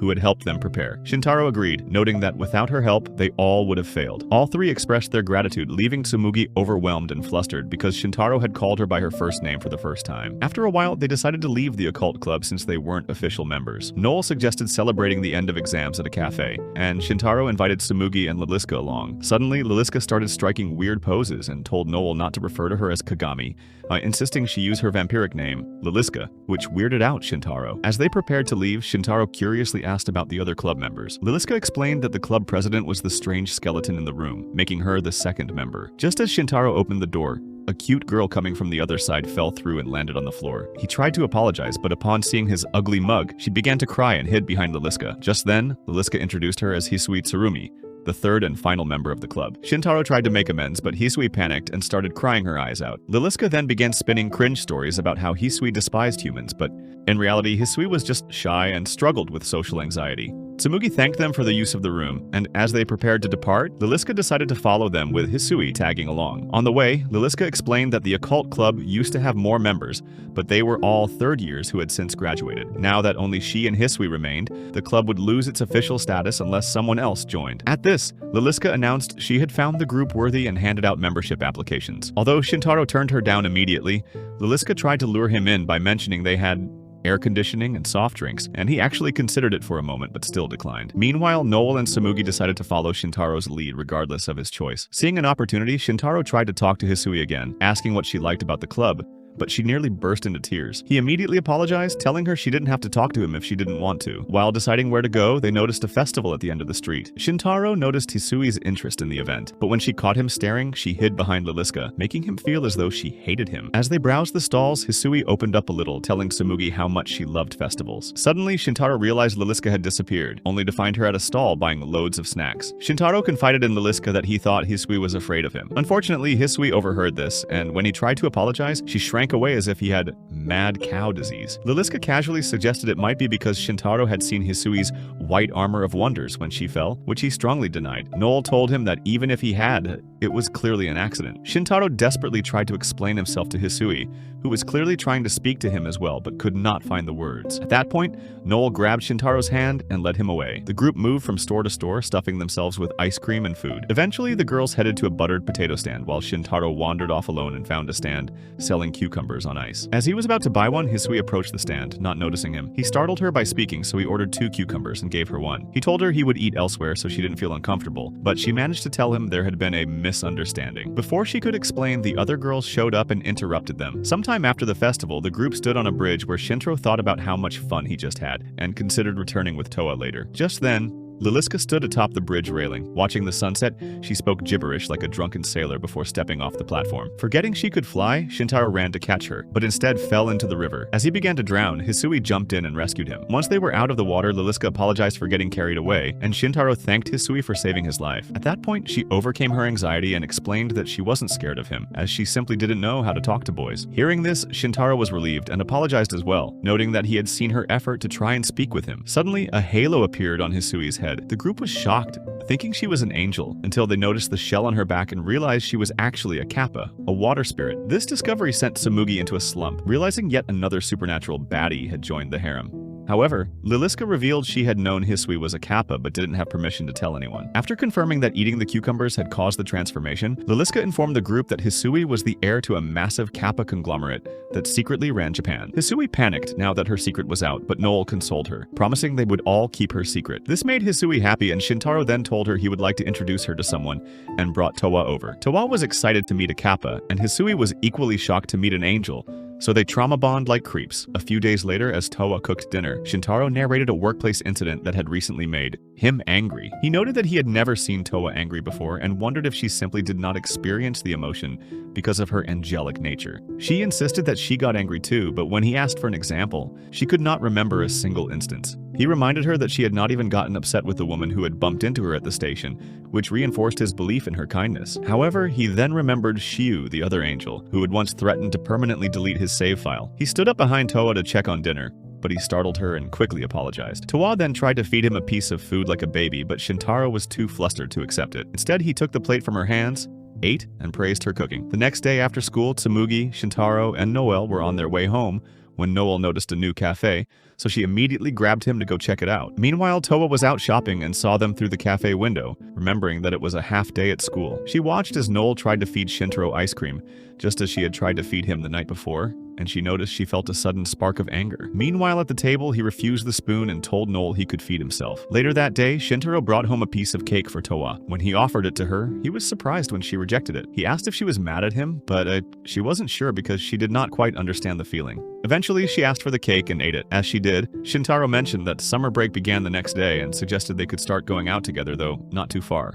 as he was currently broke. Towa was thrilled by the idea and told him that living with him was a lot of fun, which made Shintaro blush like a tomato. Elsewhere, Noel was watching a show about making friends and remembered how she had once lost control of her powers and had to stop going to school because she had freaked out her friends. She turned off the television and went to bed, thinking Shintaro was worth more than 100 friends. She then checked her phone and decided to invite him to a movie after his shift the next day. The following day at the cafe, Noel met her boss at the door but ignored him the moment she saw Shintaro. However, before she could talk to him, she was shocked to find everyone else there. Towa explained that Shintaro had invited her, and everyone else at the table had their own reasons for dropping by. Shintaro's boss watched the scene, impressed by the group of baddies surrounding him, and called Shintaro a true man of culture. Noel asked Shintaro if he would like to see a movie with her, but to her surprise, he politely declined because he had to cover a shift for a coworker. Feeling dejected, Noel nearly broke into tears, causing a small blizzard to start. Fortunately, Liliska and the others revealed they also wanted to see that specific movie and invited her to join them. Towa was feeling like a 10th wheel, then asked what a movie was, and after Shintaro explained it to her, Tsumugi extended the invitation to Towa as well. On their way to the cinema, Noel was sad because she wanted a private outing with Shintaro, not a group trip with the girls. She struggled to relate to them without him present, but her mood shifted when Towa told her how excited she was for the experience. While waiting in the lobby, Noel thought about buying a popcorn bucket, but decided it was too much for one person. This made Tsumugi approach her and suggested they split one. Later, just before the film started, Towa held Noel's hand and admitted she was a bit nervous. Soon the movie started and it featured a cat leading a boy to a haunted mansion, where he encountered a girl floating in space. By the time it ended, Noel was so thrilled she decided to add it to her recommended list. Towa told the group she had enjoyed the experience much more than watching TV at home, so Liliska suggested they should all watch it again with Shintaro once it hits streaming platforms. As they headed home, the girls discussed the plot. Noel initially stayed on her phone, wanting to see Shintaro as soon as possible, but she instinctively joined the discussion when they mentioned a part she had liked. She soon realized she was actually having fun without Shintaro, which was strange. When the girls thanked her for the awesome recommendation, Noel felt ashamed for almost neglecting them and wanting to be alone with Shintaro. When she then thanked them for coming along even though they weren't friends, everyone was surprised by her statement. Noel naively explained that Shintaro was the only person she had ever asked to be her friend. However, the girls told her she had never needed to ask because all the time they had spent working and playing together had already made them friends. Overjoyed, Noel ran away happily in tears before she created another blizzard. She thought about how many friends she had made thanks to Shintaro, but then realized her feelings for him went beyond friendship. Just then, he appeared in front of her like a hero from a movie. She confessed to him that she saw him as not just a friend, but her best friend. When the other girls caught up and they all left together, Noel wondered to herself if best friend was really the right choice of words. Episode 11. A few days later, Shintaro and Toa stood in front of a massive building, gawking like tourists. When Toa asked if he was sure this was the right place, he checked a card and confirmed it. Just then, a security woman appeared and welcomed them inside. At the top of the building, a helicopter picked up Shintaro and his friends to whisk them away to a private island. Upon their arrival, Hisui welcomed them, though the group was still buzzing with excitement from the flight. Amazed by Hisui's background, Tsumugi pointed out that the chopper even had her name on it, realizing the Tsurumi family was stinkily rich. This prompted Liliska to remind everyone that Hisui was a Nippo baby, whose grandfather secretly ran Japan and oversaw multiple conglomerates. Hisui led them to the vacation house, where they were met by staff who introduced themselves as Kappa maids. As they entered, they marveled at the size of the estate and the long line of attendants waiting for them. Soon, they reached a pond, where the maids recounted a tragic tale about two lovers who tried to exchange a plot rod for a plot hole in a process called shirakodama. When Shintaro curiously asked what that meant, the maids became agitated and told him never to ask such questions. After a while, they arrived at a large suite where they would be staying, and Liliska announced she had planned a special event for everyone after dinner. As they deliberated on how to spend their free time, the maids suggested sumo wrestling, adding that the Kappa family loved sumo and cucumbers. Fortunately, another maid suggested a swim in the ocean, an idea everyone loved. Inside the house, the girls went wild, picking out outfits in the swimsuit section. However, when Shintaro asked for men's trunks, the maids were shocked to learn he was a man. Immediately, other maids swarmed the room,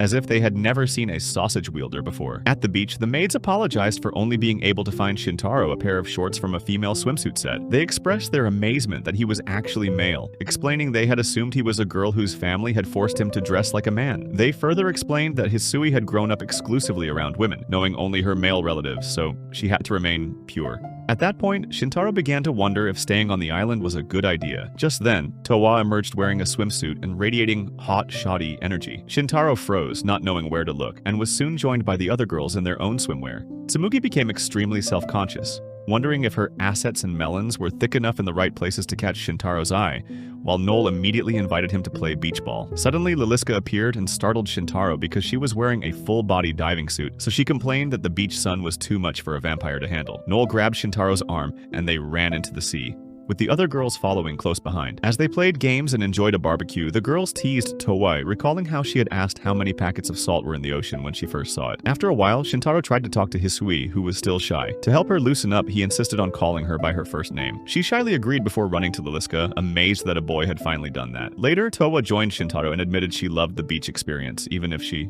felt a bit embarrassed wearing so little. As the sun set, the maids arrived with towels and offered hot spring baths. They regretfully informed Shintaro that all the springs were reserved for women, suggesting he bathe in the yard or wait until after dinner. After he finished his bath, Liliska appeared and showed him the swimsuit she couldn't wear earlier, leaving him confused as to why she was showing him then. Meanwhile, the girls enjoyed the hot springs. Liliska mentioned that this particular spring was named after Hisui and was where she had bathed as a baby. Noel, missing Shintaro, wished he were there, which triggered dirty thoughts in Tsumugi. On the other side of the spring, Tsumugi noticed that Toa's knockers were as big as melons, and Noel's fun balloons were like peanuts compared to her own. Noel caught her staring and offered to let her fondle her bundle, which she declined. Liliska then claimed it was tradition for women to rub each other's melons at hot springs, a lie Tsumugi quickly called out, shocking Noel, who stupidly believed it. As they chatted, it began to snow in the spring. However, they soon realized the blizzard was coming from Noel, who felt everything she had learned today was a lie. Elsewhere, Shintaro waited bored until the maids approached him. They decided to forget he was a man and allowed him to stay, noting they hadn't seen Hisui this happy in a long time. However, they threatened to break his magic wand if he tried anything funny. The group spent the night eating and playing cards until they began to doze off, prompting Shintaro to suggest they head to bed. Shintaro was placed in a separate room from the girls, but unable to sleep, he decided to visit the warm springs late at night. Unfortunately, he ran into Hisui, who was also bathing. They both screamed, but when he tried to flee, she insisted insisted he stay while she bathed on the other side. Shintaro was worried about the maid's threats, but Hisui began to open up. She thanked him for coming, noting that everyone else had followed because of him, and that his pure spirit attracted people. Curious, Shintaro asked why a Nippo baby would attend their school. She explained that she had once saved an old fortune teller from drowning, who had predicted she would meet her dream man there. This had prompted her to ditch her plans for an all-girls school, and she told him she was glad she had made that choice because she had met them all. That night, on his way back to his room, the maids intercepted Shintaro and forced him into a sumo wrestling match as punishment for bathing with Hisui. Episode 12. Later that night, an exhausted Shintaro returned to his room after sparring with the maids. Out of habit, he wished Towa good night before remembering he wasn't at home. Suddenly, Liliska burst into his room and startled him, declaring that they had forgotten to perform a devil summoning. A few moments later, at the beach, the group gathered around a bonfire. Shintaro questioned why Liliska would disturb their sleep for something as silly as a summoning, but she insisted it was a vital right for potential members of the occult club. Claiming to have the directions in a book, she told them that while she had failed in the past, their chances of success were higher if they worked together. Noel and the other girls also agreed, thinking it would be an exciting experience. Next, Liliska read a chant from the book and explained they had to recite it 3 times. However, she admitted she wasn't sure what she might summon, adding that the being must have had a desire to come to their location. Noel fearfully asked if the ritual required a sacrifice, and Liliska confirmed that she planned to sacrifice a chicken that had never laid an egg. Towa, who was half asleep, protested that this was too cruel, but Liliska reassured her that they were simply using a chicken-shaped cookie. As she broke the cookie in 2 and began the chant, the others joined in. And as they finished the final line, a massive whirlwind quenched the bonfire. On the ground, Shu the angel appeared while clutching a bottle of milk. She looked surprised but dipped faster than my ex when she finally saw the Miniman I was packing. The group was amazed that the summoning actually worked, but Liliska fainted in shock, and upon waking, she suggested the summon hadn't lasted because they already had an angel in their presence. Noel became eager to try again, prompting Liliska to ask her to join the occult club. Noel refused but remained determined to perform another ritual. Meanwhile, Towa and Shintaro agreed that their group was essentially a collection of supernatural weirdos. Meanwhile, back in heaven, Shu wondered if the encounter had been just a dream. As they headed back to their rooms, the group realized they were no longer sleepy, so Noel suggested they light fireworks. Shintaro agreed, but he pointed out they didn't have any. Suddenly, the maids appeared and showed them a room filled with fireworks to their surprise. They spent the night shooting them off, and Shintaro taught Towa how to light one. Though she was initially terrified it would explode, he reassured her it was safe. After it caught fire, they smiled at each other like 2 dummies without brain cells, making Tsumugi jealous. Noel interrupted them and called Shintaro over to help. As he approached, he asked how long the girls had been using first names with each other. Noel explained it had started recently and suggested that he and Tsumugi do the same. Tsumugi immediately began fantasizing about him calling her by her name, and she hesitated a bit but eventually called him Shintaro. However, he declined to call her Tsumugi because it didn't feel right to him yet. As he helped her light a firework, she resolved to win his affection one day. Oblivious of Tsumugi's feelings, Shintaro smiled as he watched Towa having the time of her life. The next day, Shintaro and Towa arrived at the Tokyo Skytree, which was a huge broadcast tower. She told him she was glad to spend the day with him, and he explained that the tower was a broadcasting station responsible for the shows she watched on TV. Upon hearing this, Towa bowed and thanked the tower. Later that morning, they visited a supermarket and came across a kimono rental shop. Shintaro awkwardly asked Towa if she would like to try one on. She agreed, and when she asked how she looked, he shyly told her she looked really cute. As they walked, Towa's beauty turned heads, with passersby stopping to admire her, which made Shintaro proud. They eventually reached the lobby to buy tickets to the top, only to find the observation deck was closed for the day. Towa asked if getting to the top cost money, which he confirmed, so she calculated that they could have bought 30 radishes for the price of 2 tickets. Although he told her not to worry because that was why he worked,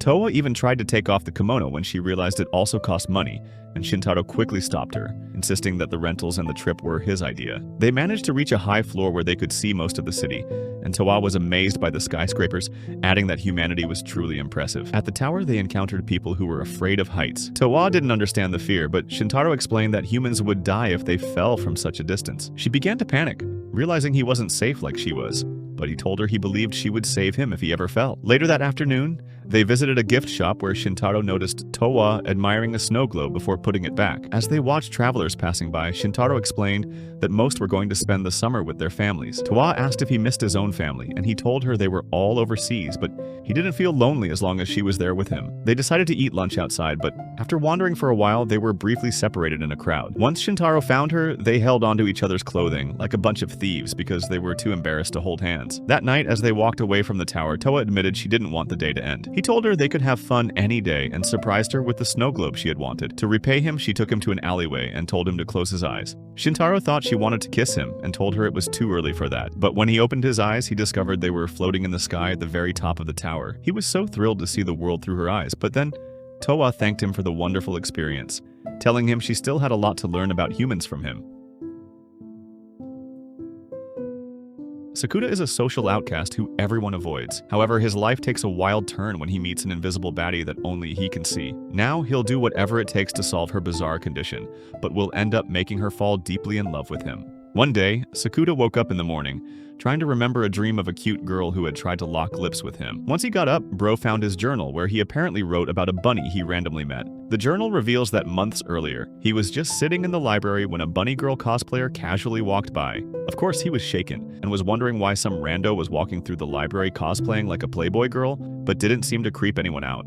However, he seemed to clock that no one could see her aside from him. Just then, the mysterious bunny girl came over to Sakuta, and when they locked eyes, she was a bit surprised to see that he could see her. She was about to disappear back into the shadows till Sakuta called her back, referring to her as Sakurajima Senpai. She took this as a sign that he went to the same school as her, which he confirmed. She introduced herself as Mai, but it wasn't really necessary since she was low-key famous. Mai gave Sakuta a warning and told him to forget everything he saw and back off. But he just stared at her as he'd never seen a cute bunny girl before. The next day on the train, Sakuta asked his friend Kunimi if he had a bunny girl kink, and he asked who didn't. Then Sakuta asked what he would do if he randomly ran into a bunny girl, and he said she'd be his irreplaceable goon material. Walking into school, they both spotted Mai without her revealing cosplay this time, and talked about what they thought about her. Turns out she was a pretty popular actress and was going to their school. Kunimi was happy that his friend was showing interest in another chick outside his main crush, Shoko, but Sakuta was an NPC, and Mai would never date a side character.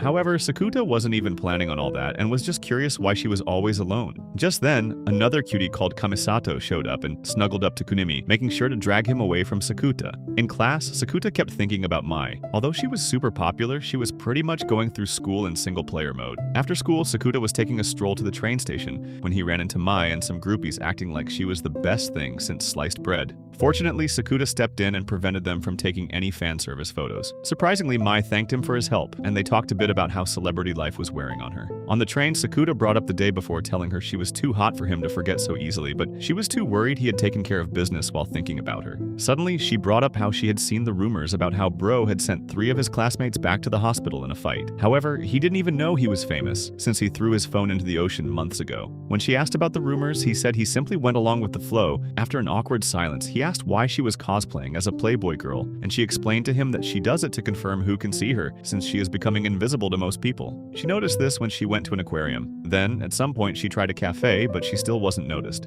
After some experiments, she realized that people could see her in some places, so she decided to wear the costume in various locations to see if people would notice her. She was about to continue her experiment, but when she tried ordering a cream bun, the babe couldn't see her, so Sakuta ordered for her instead. When he asked if she was annoyed, she said didn't care. She then asked if he believed her story, and Sakuta immediately labeled it puberty syndrome with a straight face. He explained that supernatural stuffs like hearing people's thoughts or swapping bodies were all termed puberty syndrome by Reddit bots, but she simply said those were baseless rumors unlike hers. Soon they both came to a stop in front of Sakuta's apartment building, and when she asked why they were there, he invited her upstairs to convince her about his puberty syndrome tale. He also promised not to pull any degenerate moves, and she agreed. Once in his room, which was strangely neat for a gooner, he suddenly started stripping. Mai was pretty freaked out at first, but the moment she saw his manly battle scars, she fell into a trance. After getting his scars played with, Sakuta showed Mai a picture of his sister looking all beat up and said it was all due to cyberbullying by a popular classmate. One day, she got home all depressed and just started getting cuts all over like she had beef with Sukuna.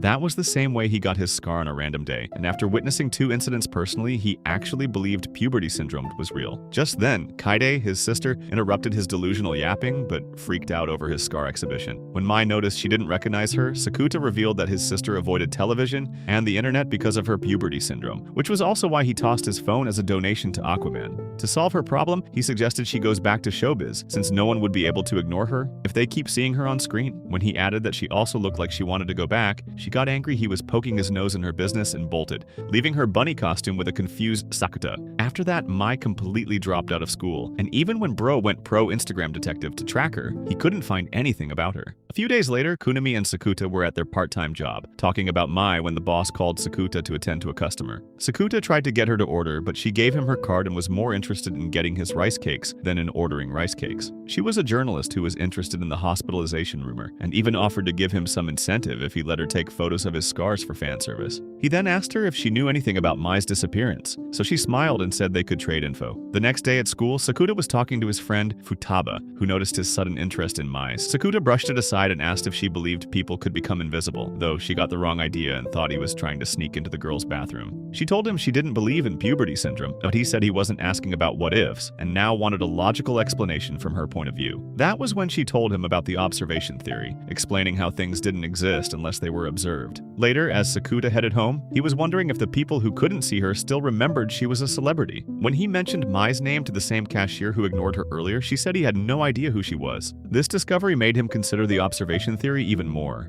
and that's when he realized that if no one watched Mai, her condition could get even worse. This made him panic, and he started sprinting home, only to find Mai sitting outside his door like a lost puppy. Apparently, fewer and fewer people could see her, so Sakuta decided to offer her his help. To begin, he decided to write in his journal to his future self about how he met a bunny girl in the wild. Days later, Sakuta was brainstorming with Futaba, who explained her observation theory by giving him a rundown of Schrödinger's cat experiment. It involved putting a cat with dangerous materials in a box for some time and hoping for the best. In the end, you can only know if the cat survived by opening the box to observe it, and the same worked for humans who didn't exist until they were observed. Later, Sakuta and Mai were shopping together like an old married couple, even though no one could see his fake wife. Apparently, anything she held also disappeared, and Sakuta suggested they test out what would happen if Mai touched him. However, she wasn't really interested in holding hands until she found out he was a hand-holding virgin, so she volunteered to pop his cherry. When she held him, it was obvious he was having degenerate thoughts, so she backed away instantly. However, she ended up teasing him more by holding him again, but still, he was visible to everyone. After shopping, Sakuta wanted to come over for Netflix and chill, but Mai wasn't ready for that just yet. She said she lived alone, even adding that she was still a bit mad about him telling her to go back to acting. Sakuta then confronted her about her manager, who was her mom, and how she'd been pimping her out for fan service. He revealed that not posing in a swimsuit like her mom wanted made them fight and was the reason she actually went on hiatus. He also called her a coward for her actions, adding that she would be missing out on her dreams for no reason. This immediately struck a nerve, so Mai hit him and angrily revealed how she was still young when it happened. This just made the whole thing even weirder, as it was obvious that her mom just wanted to make a quick buck. However, Sakuta still suggested she return to showbiz to clear the bad taste in her mouth. Hearing his words, Mai demanded to know who snitched on her, so he admitted that it was a sus news anchor named Fumika. When he mentioned that he had let her take pictures of his scars in exchange for the info, Mai got pissed. She pointed out that he could become a victim of the press, and worst of all, they could begin hounding his sister. Since Sakuta hadn't thought of that before, Mai requested the woman's number and called her to negotiate a deal. She promised to give Fumika exclusive coverage of her comeback as long as she didn't use Sakuta's photos, and the woman happily agreed. Later, as they continued walking, Sakuta apologized for forcing her to return to showbiz, but Mai admitted she had already decided to return. She had come looking for him so she could tell him, but then things happened the way they did. Sakuta was surprised by her admission, and even more so when he discovered that they'd lived across the street from each other. Before parting ways with him, Mai apologized for slapping him earlier, and then reminded him of their date that Sunday. Later that night, while Sakuta was in the bath, he thought about how admirable it was that Mai decided to move forward. Soon his thoughts shifted to the fact that he was going to go on a date with a baddie, so he let out a celebratory yelp. This caused his sister to rush in, but he assured her he was fine and told her to get out. Sunday soon came, so Sakuta carefully picked out a goated fit. On his way, he spotted a lost girl crying and tried to help her, but a random girl suddenly kicked him to the ground and accused him of being a lolicon degenerate. To avoid jail time, Sakuta quickly explained what happened, and the girl apologized, asking him to kick her too so they could be even. Sakuta obviously didn't want to, but the violent girl was insistent, so he caved. However, the moment his kick landed, cop pulled up and took them to the station for disturbing public peace. Fortunately, things got sorted out, and after they were released, Sakuta rushed to the train station because he was late. Upon getting there, he found Mai waiting for him, but she was visibly angry that he was late. He assumed she was supposed to be a charming kitten, so he accused her of being an imposter, but Mai just called him an idiot. Later on the train, Sakuta explained why he was late, and Mai promised to shove Pocky up his nose if he was lying. She suddenly asked why he cared about a girl like her, and Sakuta replied that he just wanted older girl peaches. He eventually admitted that it was because he knew what it felt like to have no one to lean on. That had been his situation when Kaidi developed puberty syndrome, and even their parents bailed on them because their mother had refused to wake up to reality like Madara advised. Nevertheless, someone still helped him out, and he wanted to do the same for her. From his expression, Mai deduced his helper was a girl, so when the train pulled into the station, she angrily got off, claiming it was too late to go anywhere again. Sakuta quickly went after her and ended up telling her the story of how he met his helper, Shoko, at the beach. Despite her being 2 years older, they had hit it off quite well, and because of that, he chose to enroll at Minagahara High since that was the name on her uniform. Sadly, he discovered that there wasn't a student named Shoko at the school and began wondering whether he'd conjured her up. Curious, Mai asked whether he still liked Shoko, and he admitted that those feelings had faded. Just then, Mai's mom showed up, and as she approached them, Mai told him she'd speak to the woman and inform her of her return to showbiz under another company, which made Sakuta even more worried. However, when Mai approached her mother, the woman walked past her, and this was shocking because she couldn't see her. She walked up to Sakuta and wanted to know if he was the one who called her out there, so he played along saying he was her daughter's junior. Surprisingly, the woman couldn't remember she had a daughter, and even the name in the text had been completely blacked out. Sakuta started crashing out, believing the woman was just trying to play dumb. He wanted to give the hag a piece of his mind, but Mai told him to stop, while the woman eventually walked away assuming it was a prank. Later that day, Sakuta went around with Mai asking if anyone remembered her, but just like her mother, they didn't. When the journalist she just made a deal with claimed not to remember her as well, Mai gave up and tried to leave, but Sakuta stopped her, saying there had to be at least one person who remembered her. Mai didn't think so, but Sakuta was determined, and he promised to stay by her side the whole time, so she changed her mind. He then called home and told Kaidi that he wouldn't be home that night. After that, he and Mai boarded a train heading to another town, and during the ride, Mai suddenly asked Sakuta if he could still see and remember her. He listed everything he knew about her and comforted her, saying he understood she was low-key, worried about vanishing into thin air. Later, when they arrived, it was cramped, and Mai was extremely concerned that Sakuta would have a solo sword fight while she was in the shower. But he proved her wrong and called Kunimi to ask if he remembered Mai. Surprisingly, he did, and that gave Sakuta so much hope, so he asked for Futaba's number and called her. She was happy, but after Sakuta explained the situation, she agreed to help him out and told him to meet her at school the next day. Later on, as Sakuta and Mai shared the cramped bed, they discussed Sakuta's older girl kink, and he even called Mai hot. Suddenly, she asked if he'd like to kiss her, but the idiot asked if she was down bad or just touch-starved. It should have been me, not him! It's not fair! This annoyed her, so she called him a dumbass and said goodnight. However, before falling asleep, she asked what he would do if she started crashing out about being Thanos snapped out of existence. He tried comforting her by saying he would hug her from behind, but she saw through his plans to touch her melons and shot it down. She then teased him, saying he'd just missed his only chance to take her first kiss, but suddenly thanked him for not giving up on her. The following morning, Mai woke up to find Sakuta staring at her like a dedicated stalker. However, he claimed it was because lying next to a baddie was a once-in-a-lifetime opportunity. Mai brushed off his degeneracy and told him to make himself scarce so she could get dressed. While he waited outside, he realized he was still the only one who could see Mai. Later at school, after Futaba confirmed that most of the school had forgotten about Mai, Sakuta suddenly ran into the girl who'd kicked him at the park. He tried asking her if she remembered Mai, but her fridge friend was more concerned about the violent virgin talking to them. In the end, they just shrugged him off and began walking away, which pissed him off, so he yelled and asked how they could even forget a hot actress like Mai. Later that day, Futaba suggested that maybe the only reason both of them had not forgotten Mai was that they were chronic insomniacs. She likened the situation to the Schrödinger effect, in which something exists in multiple states until it is observed.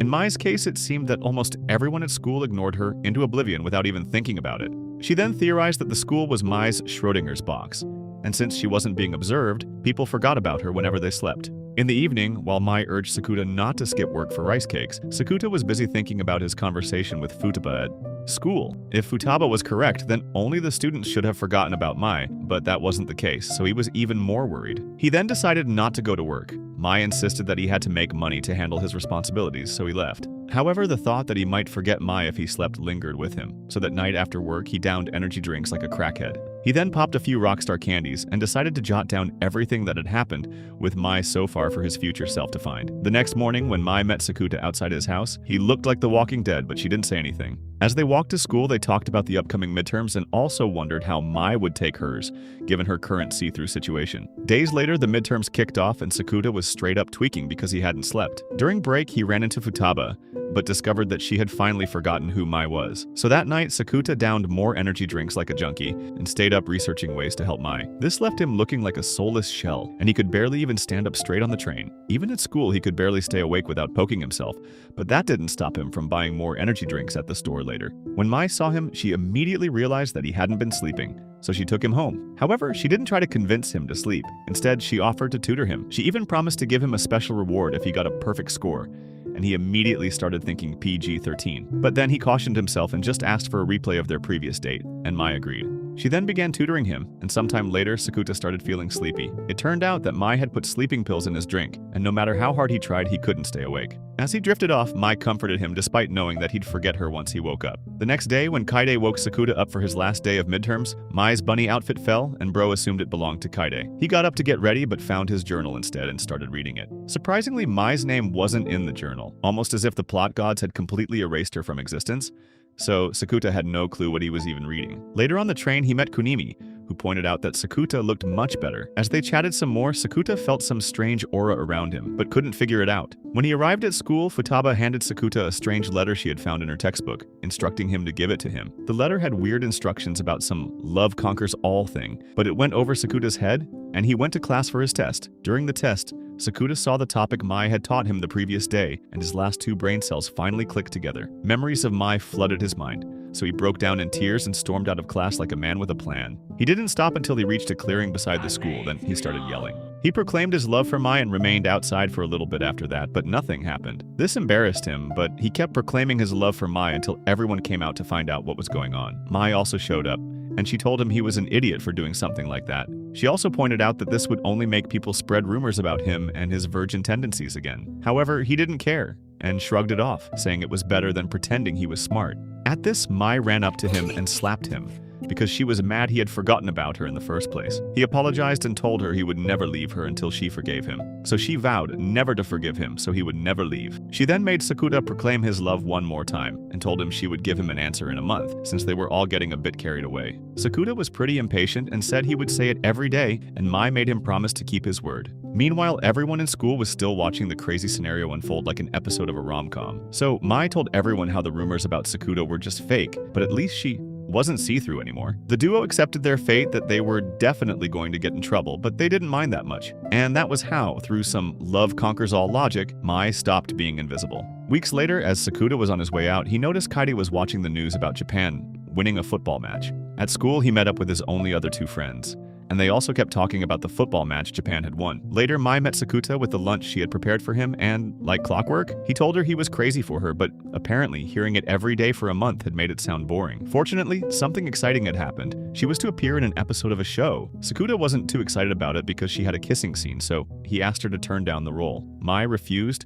saying she had already given up her first kiss to him while she was invisible, but of course he couldn't remember. She then suggested they do it again, so he got geeked and puckered up, only to meet some food on his lips instead of a cute girl. She then fessed up that she wasn't even the one doing the kissing in the kiss scene. After some cute back and forth about whether she actually liked him, Mai finally agreed to go out with Sakuta, and Bro finally got an actress to add to his roster. The next morning, Sakuta could barely contain himself when he noticed the same news report from yesterday, but Kaide swore this was her first time seeing it. At school, Sakuta acted weird when he started repeating the previous day's conversation with his friends, but Kunimi didn't think they had had the conversation before. Throughout the day, more and more weird stuff kept happening, and it was like the last day was replaying like an old iPod. He quickly realized his save file with Mai had probably been erased, and that he wasn't dating her anymore. So he met up with Mai, and already having a guaranteed playbook, got her to start going out with him again. A little bit later, Sakuta noticed some guy trying to get his crush to go out with her by the stairs, but he shrugged it off and just needed tomorrow to come so his save file could actually save this time. However, when morning came, things were still repeating themselves, so he decided to involve Futaba. The girl didn't buy the stuck in a time loop story and thought Bro was just tweaking. She even told him about a theory stating that through some complex calculations, a person could pull a Doctor Strange and predict the future. But predicting time like that would take a long time to even work. This was when a physicist named Laplace invented a fictional demon that knew all the information needed to perform those calculations instantly. Futaba suggested that Sakuta should find the demon, since he would be the only one aware of the glitch in the Matrix. Sakuta started feeling like he had hit a dead end, since he was supposed to find someone who acted differently from previous loops among the billions of people around the world. Like a gift from the gods, Sakuta stumbled upon a girl called Tomoe, who he figured was the demon, and she happened to be the girl who kicked him in the rice cakes. He asked her if she had gone through the day 3 times as he had, and she confirmed it, but she didn't know why. He tried to get answers from her, but she would rather act like an iPad kid and text rather than have a conversation. After some back and forth, he asked whether something bad had happened recently that might be causing the glitch in the Matrix. While they were talking, someone approached the classroom, and and she forced Sakuta to hide just as a dude who looked like an off-brand Ichigo came in. Turns out the weird-looking guy was looking for Tomo because he had a thing for smaller girls. Sakuta tried telling her to show him the door, but she said she would become a class outcast if she did. While she was crashing out, they knocked down their hiding place and fell over, making it look like Sakuta was more interested in checking out her plot than helping her out. And as if things were not bad enough, Mai walked in on them and was even going to give Sakuta a chance to explain himself. The next day, rather than loop, Sakuta found himself actually in the next day. He started freaking out and called Futaba as usual to fix it, but she wasn't having it and hung up on him. Sakuta decided that if he couldn't go back in time, he might as well apologize and hope for the best, but unfortunately, she had bunked classes that day. Again, Sakuta went to Futaba since he had no one else left, and explained the situation. Futaba had classic girl problems with the fact that her only other friend had a girlfriend, and talking to Sakuta made her skin crawl. So he suggested that she tell how she felt and get rejected before it got worse. After laying out all their options, Sakuta realized that the universe would rather pick any other future than let him go out with Mai. Later that day, at his part-time job, Tomoe showed up as a new employee, but Sakuta was already aware thanks to Kunimi. As he went about his job, some girls began asking whether he had the hots for Tomoe, and he didn't believe them when he said he didn't. After work, Tomoe asked Sakuta to pretend to be her boyfriend until the end of the term, but he refused because he didn't want anything to compromise his chances with Mai. As they walked home together, Tomoe still tried to convince Sakuta to change his mind by telling him a sob story about how she was scared of becoming the class outcast, forgetting that Sakuta had been labeled the violent virgin for months. Surprisingly, Sakuta was moved by her story and decided to help her. Tomoe then asked him to go on a date with her the next day after work, so she could take photos and show them to her friends. Later that night, while Sakuta soaked in the bath, he thought about how to patch things up with Mai. He considered groveling, but then his thoughts drifted into degenerate waters, so he quickly stopped. After his bath, Mai suddenly showed up, demanding an explanation for the day before. Sakuta did his best to explain what happened, and even told her about the fake dating thing. Mai didn't believe bro would just agree to a fake date with someone, so she intimidated him into admitting that he agreed to fake date Tomo because he saw his little sister in her.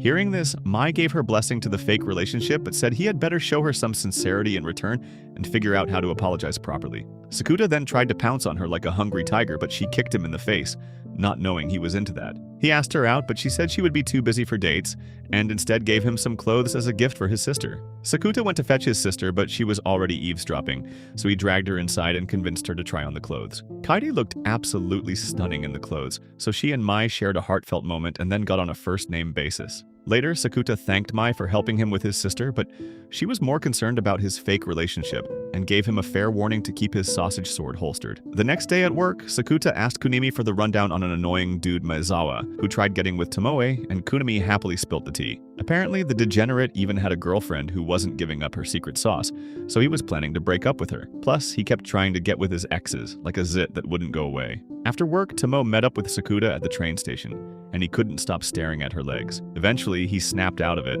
and they boarded the train to their destination. During the train ride, Tomoe told Sakuta that she had wasted her night using her free Wi-Fi and was now super tired. This led to a conversation about how Tomoe had a serious addiction to the internet, and they didn't stop until they got off the train. They then went to an aquarium because Tomoe thought it was the ideal date spot, and of course, she took pictures of everything. After enjoying the penguin show, the two stood outside at a pier near the beach, and Tomoe showed Sakuta some of her old photos and told him how she ended up becoming a social sheep. As it turned out, she used to be a plain background character until her dad got transferred, and they had to move to Tokyo. The fact that she was in a completely new city gave her the bright idea to become a slightly prettier background character, and she even practiced how to talk so she could seem more likable. As he listened to her, Sakuta saw through her "this isn't the real me" act and told her not to worry her pretty head about it. He believed that since she had already made the effort to change who she was, that version of her was already gone. After some self-reflection, they were about to hit the next stop when they ran into one of Tomoe's classmates. She was just a nerdy NPC though, and had lost her phone strap. Out of the kindness of their hearts, the fake couple decided to do some community service and help her find it. The next day, Tomoe came down with a cold after falling into the ocean the day before. When Sakuta came over, he tried to comfort her and even got her some canned tangerines. As they talked, Tomoe suddenly got serious and asked him why he even agreed to her make-believe boyfriend thing. Sakuta answered that he simply wanted to help the needy and, like a wannabe Rizzler, added that he didn't want to see a cute girl be sad. The conversation then continued to flow and eventually shifted to Sakuta's status as the school's public enemy #1 and to how Tomoe had pick-me-girl tendencies. Later, before work, Tomoe met up with Sakuta and thanked him for helping her with the canned peaches, but he was more interested in her peaches. When they got to work later, Sakuta and Tomo talked about where he stood with Mai, and he admitted that the odds weren't in his favor. The loop thing had messed things up, so he was low-key back to square one. That night, Mai called Sakuta like a lonely housewife looking for love, and he teased her as usual with her degenerate attitude. Mai started acting like a clingy girlfriend, wanting him to come all the way to her area just to see her. The next day, Kunimi startled Futaba while searching for Sakuta, who he thought was probably playing adult patty cake with the first-year girl. However, Sakuta suddenly appeared and immediately got the wrong idea when he saw Futaba and Kunimi together. Futaba became embarrassed, but the dumb Kunimi was pretty much oblivious to everything. Sakuta just wanted to fill Futaba in on his looping, and they both concluded Tomoe was probably the cause. As he left, Sakuta ran into Kumisato again. They both went to the school rooftop, and just like before, she told him she didn't want to see his grubby mitts anywhere near her man Kunimi, then stormed off after Sakuta snapped back at her. That night at work, Sakuta gave Kunimi the me or her treatment, and Kunimi chose bros over rice cakes. He then changed the subject and told Sakuta that there were rumors that his make-believe girlfriend was one-size-fits-all. But once Sakuta heard that the rumors had come from the basketball team, he deduced that something was up. Later, when Sakuta got home, he saw that he had a voice message from Mai, but decided not to call her.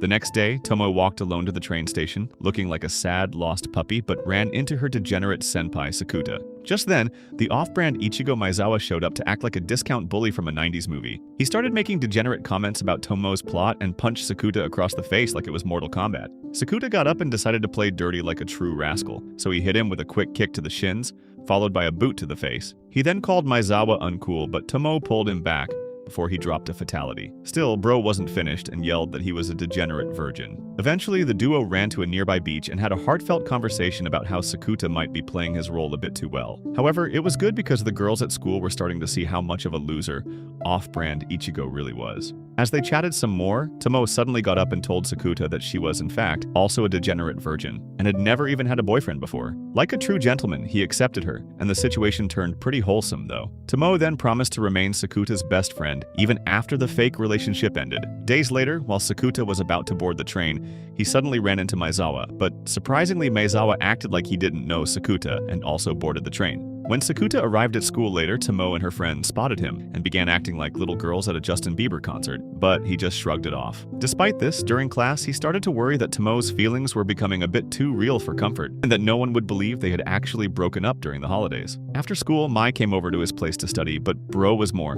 interested in studying something deeper. Mai tried to get him to focus, saying that if he failed, he'd end up a bum, and when that didn't work, she told him that if he studied hard, they could attend the same college. Still, all her efforts seemed to be in vain, so Mai put on her hot bunny outfit, and Sakuta became gassed. However, he grew suspicious and asked Mai why she was being so nice. It turned out it was all a ploy because after Sakuta fought for Tomoe, Mai grew afraid that she was on course to steal her only boy toy. She also believed that Sakuta was a willing victim, so she scolded him for trying to cheat. The next day, after getting cooked by their exams, Tomoe met up with Sakuta, and they went swimsuit shopping for Tomoe since she planned to go to the beach with her friends. As Tomoe tried to pick a bikini, Sakuta told her that her lowly body wouldn't fit into it, but she ignored him and asked if he had ever gone to the beach with Mai. He answered that he wouldn't, and the delusional girl more or less jumped for joy. Later, while they were enjoying some drinks, Sakuta suggested they start getting the breakup story straight before anything else. According to Tomoe, he was the one getting dumped after she found out he'd always had the hots for Mai. The next day, Sakuta was woken up by his cute younger sister, and as he ate breakfast,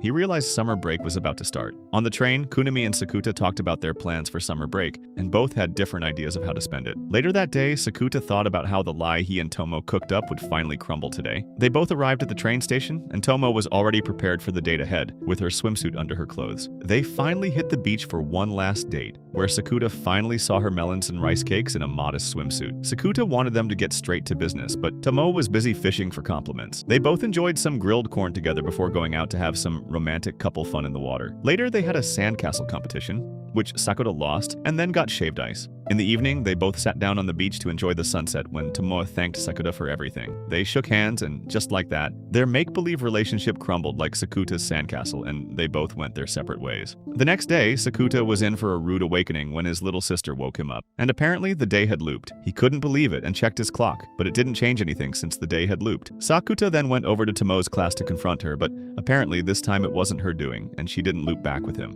As usual, he went to Futaba, but Sis straight up said it was definitely Tomoe, although she was definitely lying. The day kept playing out exactly as it had before, and they ended up at the beach for a date. They ate grilled corn, played in the water, and made sandcastles. And just like clockwork, Tomo thanked him for being the Ronaldo of boyfriends. Then it happened again, exactly like the previous loop. Same activities, same ending, but then it happened again. And by then, Sakuta was just pissed. This time though, while they were on the train, Sakuta asked Kunimi what he would do if he had a girl who liked him outside his girlfriend, but he couldn't even answer properly. During the assembly, Sakuta caught Tomo looking at him and confirmed she was lying through her teeth. So this time, instead of going to the beach, they both went to Enoshima for some sightseeing. They wandered around for a while till they got to matching tablets and wrote their names in them, which Tomo was super against, and Sakuta ended up taking the tablet home. The duo went to a viewpoint overlooking the ocean, and Sakuta decided to burst Tomo's bubble, telling her that no matter how many times she did this, he still wouldn't lose his feelings for Mai. Tomo started talking about how her feelings grew stronger with each loop, and even though she tried to hide them, it didn't work. Then she continued saying she had a fun last date with him, and after that he would just go back to being with Mai, and they would even end up pretty good friends while laughing about times like this. Genuinely, that was all she wanted. But even after all that, with each loop, she got more addicted to Sakuta. She started having a meltdown about her emotions, but still kept lying to herself about how she felt about Sakuta. After all that, she ended up confessing her feelings,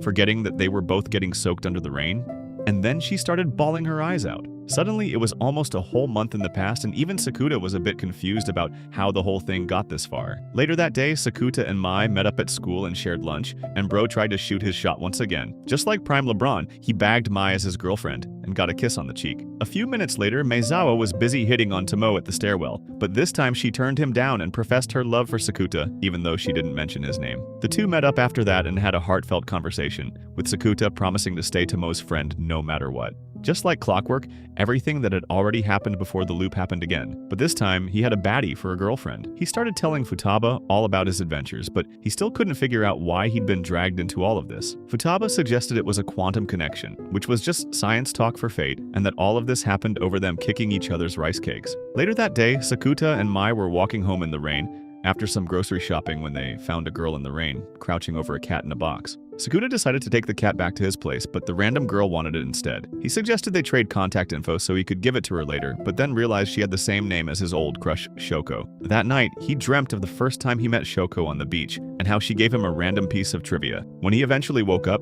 he found his sister cuddled up next to him in his bed, acting like a clingy girlfriend, and refusing to get out as usual. Later, while he was washing up, Sakuta thought back to the random girl he met in the rain and how she suspiciously had the same name as his first crush. As if that wasn't enough, she suddenly came over to his house to see the cat he had adopted, but unfortunately she couldn't recognize Sakuta at all. Sakuta had been taking care of the cat they found for the past 2 weeks because Shoko was afraid her parents would flush it down the toilet or something. Kaede couldn't bear to see Shoko in the house and thought she had come to steal her brother away from her. As usual, Sakuta called Futaba and laid out the situation for some guidance. They met up, and Futaba looked like she had been cloned and replaced by a total baddie. Despite this, he tried hard to focus on the point as he honestly wanted advice. He tried explaining the situation, but nothing sounded right when he said his first crush turned 12. Futaba told him to shrug it off though, and they both talked about going to a fireworks show with Kunimi. However, she eventually got tired of hearing him talk about her melons all day, so she dipped. At work, Sakuta and Kunimi were talking about their girlfriends and how Mai had been absent when Tomoe came in showing off her plot in a cute kimono. Later, while Sakuta tried to get into the working zone, his cute actress girlfriend, Mai, decided to visit him. After a brief convo, Mai realized she hadn't exactly been a perfect girlfriend and had been neglecting her new boyfriend because of work, but she promised to do something naughty for him later. After work, the couple were taking a walk and Mai asked if Shoko kept coming every day. Sakuta thought she felt threatened, but Mai assured him she didn't feel threatened by the midget. Sakuta wasn't interested in talking about kids though, and would rather be lovey-dovey with his girlfriend. But right when they were talking, they spotted Futaba acting shady and heading into an internet cafe. They trailed her and even called her, but when she spotted them, she bolted super fast. They immediately followed, and when they caught up to her, she explained how there had been 2 of her for about 3 days. As much as she hated to admit it, Futaba was experiencing puberty syndrome and couldn't do a thing about it. To help her, it was agreed that they would temporarily move into Sakuta's apartment, turning it into a low-budget cultured mansion. While Futaba was in the bath, Sakuta made himself comfortable by the door, and they talked about the doppelganger currently living Futaba's life. Sakuta was a little confused about how the whole thing happened. Then Futaba started going on about some scientific mumbo-jumbo in an attempt to explain the situation, but it low-key just flew over Sakuta's brain. As she kept explaining, he slowly started getting it, but at the end, they still didn't have any idea why there were two Futabas. Later that night, Mai came over to stare at Sakuta like a cute creep. He was still pretty worked up over Futaba though, and planned to go confront the fake at school the next day. He would prefer Mai to babysit the real Futaba, instead of going on a date with her. Mai suggested that they were even for the neglect, but he said no and expressed that he would rather do something involving their lips. Mai told him he didn't need a reward as an excuse for that, and just as they were about to kiss, they ended up bumping heads. After that, Mai decided to leave for the night. The next morning, they were all chilling and eating breakfast when Shoko came in and was introduced to Futaba. At school, fake Futaba wasn't at her usual lab as she was watching Kunimi score three-pointers like it was nothing. Sakuta joined her and asked why she had even fallen for Kunimi in the first place, and she told him a story about how he offered her a piece of chocolate, and she was instantly hooked. Futaba realized something was off though and asked Sakuta to spill, which was when he told her he knew about the whole double situation, and the other had the same theory for everything as her. Even though both girls probably knew the cause, no one was willing to spill the beans. Meanwhile, the girls at Sakuta's place were about to have coffee when Mai's manager called and started crashing out at the mention of a boyfriend. Meanwhile, at the same time, Kunimi came over to Sakuta and asked why Futaba looked so down in the dumps, but their conversation was cut short by Kunimi's basketball duties. Sakuta called home and told Mai about the situation right before she gave him the "we need to talk" line. Right after he got off the phone, Kamisato came out of nowhere like an annoying zit, asking what Futaba's deal was and why she had been posting Sue's content all over the internet on her secret account, and this left Sakuta visibly stunned. That evening, when Sakuta returned home, he found Futaba making dinner while wearing a lab coat but said nothing. When the food was ready, they all ate, and surprisingly, it was really good. Later that night, Sakuta went over to talk to Futaba while she was in the bath and filled her in on what her clone was doing. Futaba had created the account a while ago, but using it to post lewd content wasn't on her bingo card. Apparently, all she had were lewd things, even though she really hated her hot body. She confirmed that she just posted them for attention, like some clout-chasing wannabe, so the conflict between what she was doing and what she didn't want to do pretty much split her into two. Even now, the other Futaba was still posting thirst traps for everyone to see. Futaba the first wanted her clone to stop, so Sakuta decided that was his goal for tomorrow. After talking to Futaba, he ran into his girlfriend watching television, and they decided to air out exactly what she wanted to say to him earlier. Mai's agency had apparently tried to get her to low-key leave Sakuta, but she wasn't interested in leaving her boy toy for work. After hearing this, Sakuta suggested that they play along, and she agreed. The next day, fake Futaba and Sakuta boarded a train together, and he filled her in on how he had found out about her Melons-only account. They got to talking, and apparently Futaba had been taking those pictures since early school as a way to clown on herself. She told Sakuta to give up on one of them, as it was the only option, and then dipped. When he went home later, he met the original Futaba, but even she wasn't sure that they would ever become one again. The next day at Futaba's lab, Kunimi came in looking like a goat about to meet his maker, and Sakuta had her fan him, while the other her enjoyed an electric fan at Sakuta's. And again, the next day came around, and the fake Futaba wondered how long Sakuta could keep this up. They kept talking until she checked her phone and realized someone had actually guessed her school from the uniform and even wanted to meet up. She started freaking out at the possibility of meeting someone like that, and was about to crash out till Sakuta stepped in. Futaba finally realized what she was doing was pretty dumb, so she begged Sakuta to just straight up delete the account. Sakuta took her home, and she started begging him to stay over for Netflix and chill, since she didn't feel safe and was alone at home. Later that night, she confessed that she was super scared of losing him and Kunimi because they were her only actual friends. They remembered the first day she spoke to Sakuta, when she confessed that she was quite scared Kunimi's girlfriend would run off with him when she arrived. She felt the same way about Sakuta, and to show her how good a friend she was to Kunimi, Sakuta used her phone to create a fake emergency that would bring Kunimi to the train station. Sakuta and Kunimi agreed to the plan, and when Futaba realized she wasn't as lonely as she had thought, she started to cry softly. After getting some drinks, the trio got some fireworks and started having a wholesome sparkler fight in the middle of nowhere. They kept lighting more and more fireworks, probably breaking one or two terrorism laws somewhere. And then, they shared more wholesome moments before planning to meet back there in a week to watch the Enoshima fireworks show. A little bit later, the sun had fully risen, and Kunimi was the first to dip. But just before Sakuta and fake Futaba split, she begged him to help her other self too. Sakuta got home and gave Futaba her phone before hitting the sack, but once he woke up, she was nowhere to be found, and had even left the phone at home. Sakuta got on his bike in the terrible weather, and after he put the pedal to the metal, he went all the way to Futaba's house, only to meet the other version of her. He then started pedaling even harder under the heavy rain until he got to school, and saw her while wheezing like an overworked warhorse. She seemed pretty confused to see him, but he acted like he didn't just pedal 100 miles to get there. Next, he invited her to watch the Enoshima Fireworks Festival with Kunimi, but she wasn't really interested. She said she wanted to completely disappear from the world since her other self was a much better version of her. So the solution was to disappear entirely. She started crying about how they probably wouldn't care as long as the other one existed. But bro didn't even listen and told her to gear up for the festival whether she liked it or not. All of his poor life choices quickly caught up to him though, and the next thing he knew, Sakuta was waking up in a hospital bed with his super hot, older girlfriend standing over him. Sakuta met up with Futaba at the hospital lobby and had a heart-to-heart with her about how it wasn't bad to hate herself like that, which was the best pep talk he could muster. In the end, everything was resolved when Futaba called her other self, and after asking to go see the fireworks festival together, she literally vanished and became one with herself. The next week, the trio met up and enjoyed a wholesome festival together. Futaba supposedly confessed her feelings for Kunimi, and although she rejected herself, they still had a pretty wholesome fireworks festival. Sometime later, the second term began, but Mai had been gone so long that she was pretty much a myth by then. She also didn't show up for school that day, so Sakuta was all depressed. However, on his way home after school, he saw her casually chilling on the street. Excitedly, he ran up to talk to her, but she seemed to have lost her memory because she didn't know who he was. Thankfully, that wasn't the case because another Mai showed up and was revealed to be the real Mai. She explained that she had switched bodies with a random teenager, and at that point, Sakuta was just fed up. The three of them then went up to Mai's luxury apartment, and apparently she even owned the place. The other girl Mai had switched with was Nodoka, and she was also a popular actress. According to Mai, she was her younger sister and had shown up out of the blue the night before. Nodoka, who had been crashing out silently, was more concerned about how calm Sakuta and Mai were, like it wasn't a regular Tuesday for them. Of course, now they both had to live each other's lives and started talking about how they would get it done. Although Mai was relatively free for a celebrity, Nodoka's schedule was packed with vocal and dance lessons for a concert at the end of the month. The next day, Sakuta got woken up by his cats, ready for a chaotic day. On his way out later, he met the sisters standing outside their building because he was supposed to help Nodoka get to school so she could pose as Mai. Both sisters were lonely at school because they had no friends, so it was easy to fake each other's identities. Right before leaving for school, Mai theorized that she might be the reason Nodoka came the day before, and that there might be some family drama with their mothers. Mai left, and after settling Nodoka down at school as usual, Sakuta went over to explain things to Futaba. Futaba instantly theorized that Nodoka had an inferiority complex, and her always striving to be like her sister might have come through in more ways than one. Her big idea to overcome it was for Nodoka to become just as big an idol.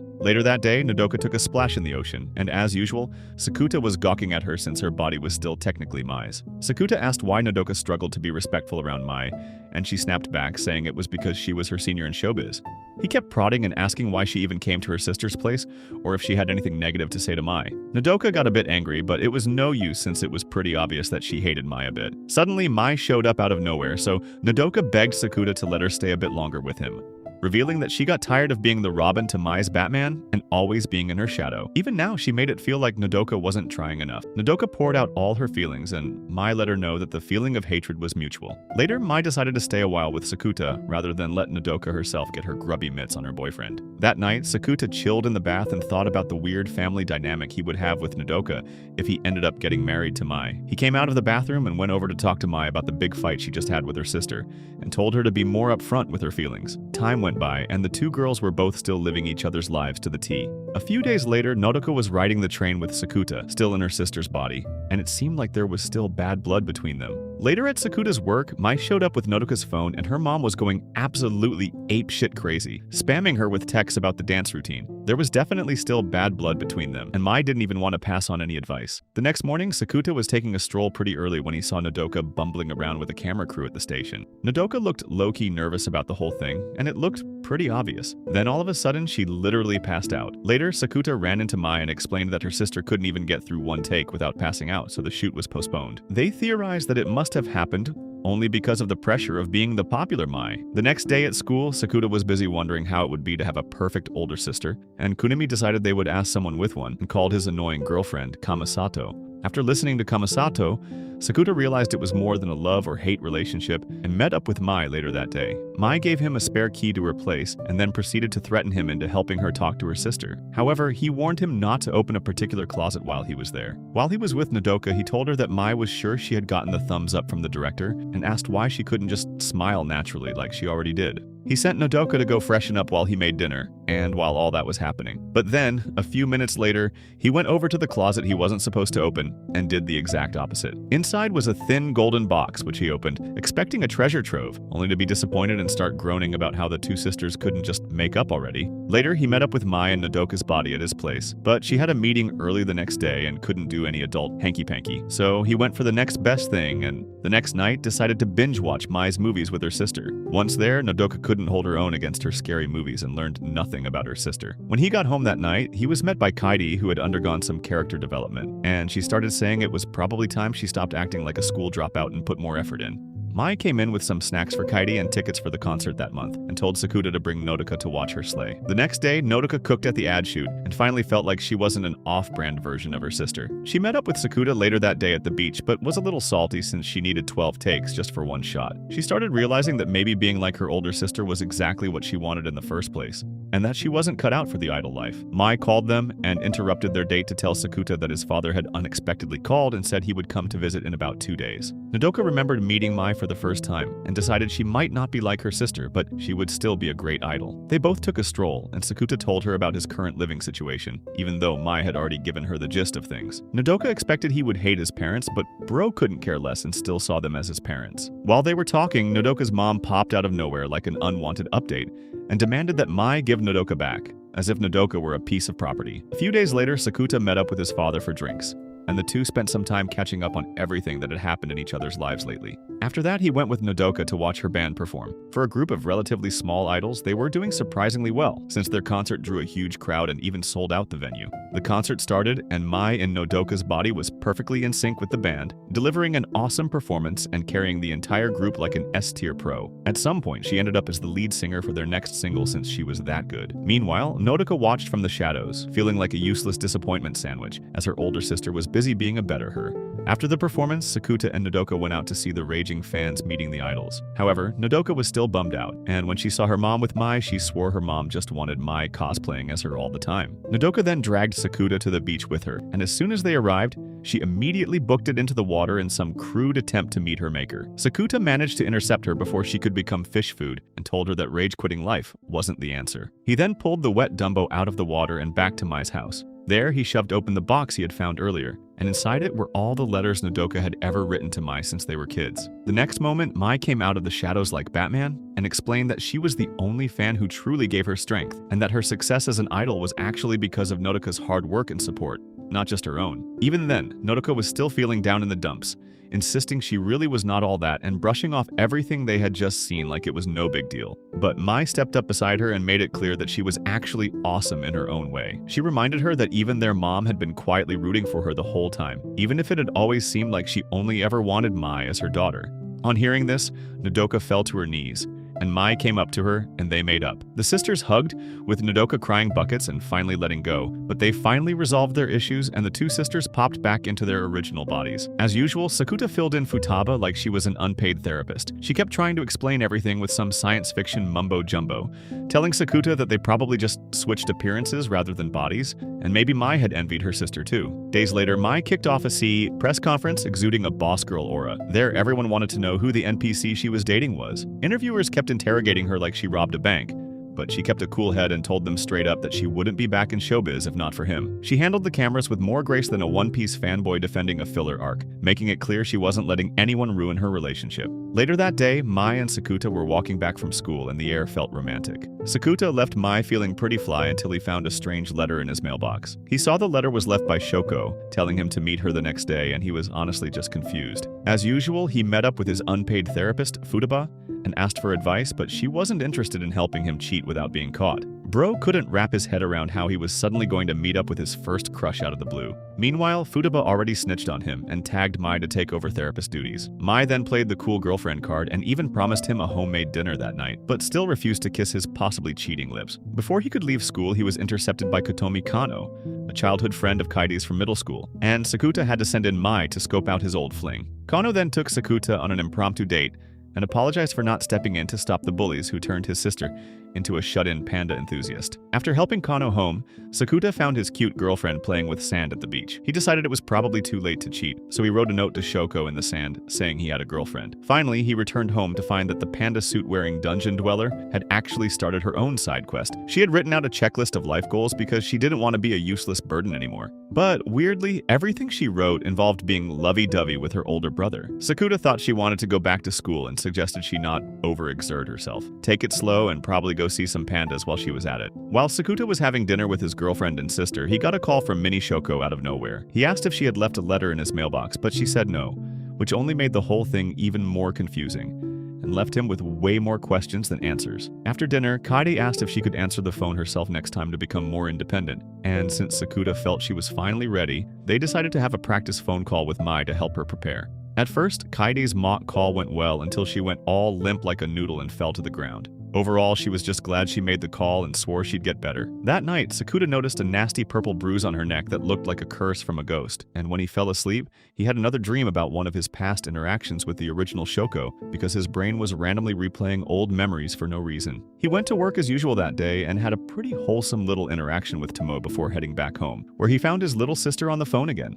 This time without passing out. When she handed it over, it turned out to be me. The two had a cute conversation for a bit before Kaede walked up to him and revealed she'd added going out to her recovery list. Fortunately, her grand master plan mostly involved taking a bunch of breaks, so she didn't instantly fold under the pressure. The next day, Kaede was completely geeked out trying to decide which cute outfit to wear after Mai had blessed her with a bunch of hand-me-downs. On the day of the mission, Kaede spent a good 5 minutes psyching herself up like she was going to war. Right when Sakuta got back home, she ambushed him and told him it was time for the grand mission. She docked onto his back, saying she was recharging her Oni-chan power. She was pretty scared, but more so of staying a shut-in for the rest of her life. Sakuta pulled a pro-gamer move by keeping her eyes closed as he led her toward the front door. He lied through his teeth about how far they were, tricking her into taking that final step into the sunlight before she even knew she had crossed the map border. After that day, Kaede spent more and more time outside, reaching new checkpoints each day. Everything was going fine, and the siblings even went out for a picnic together with Mai and Nodoka. But then Kaede's old friend, Kano, suddenly showed up to say hi. That was when a new problem became apparent. Sakuta puffed out his chest and told everyone that Kaede had completely lost her memories. It so happened that 2 years ago on one random morning, Sakuta woke Kaede up for breakfast, but she suddenly started crashing out, saying she didn't remember a thing. Sakuta and their parents took her to the hospital, but all they confirmed was that she had a dissociative disorder, and it was probably caused by stress.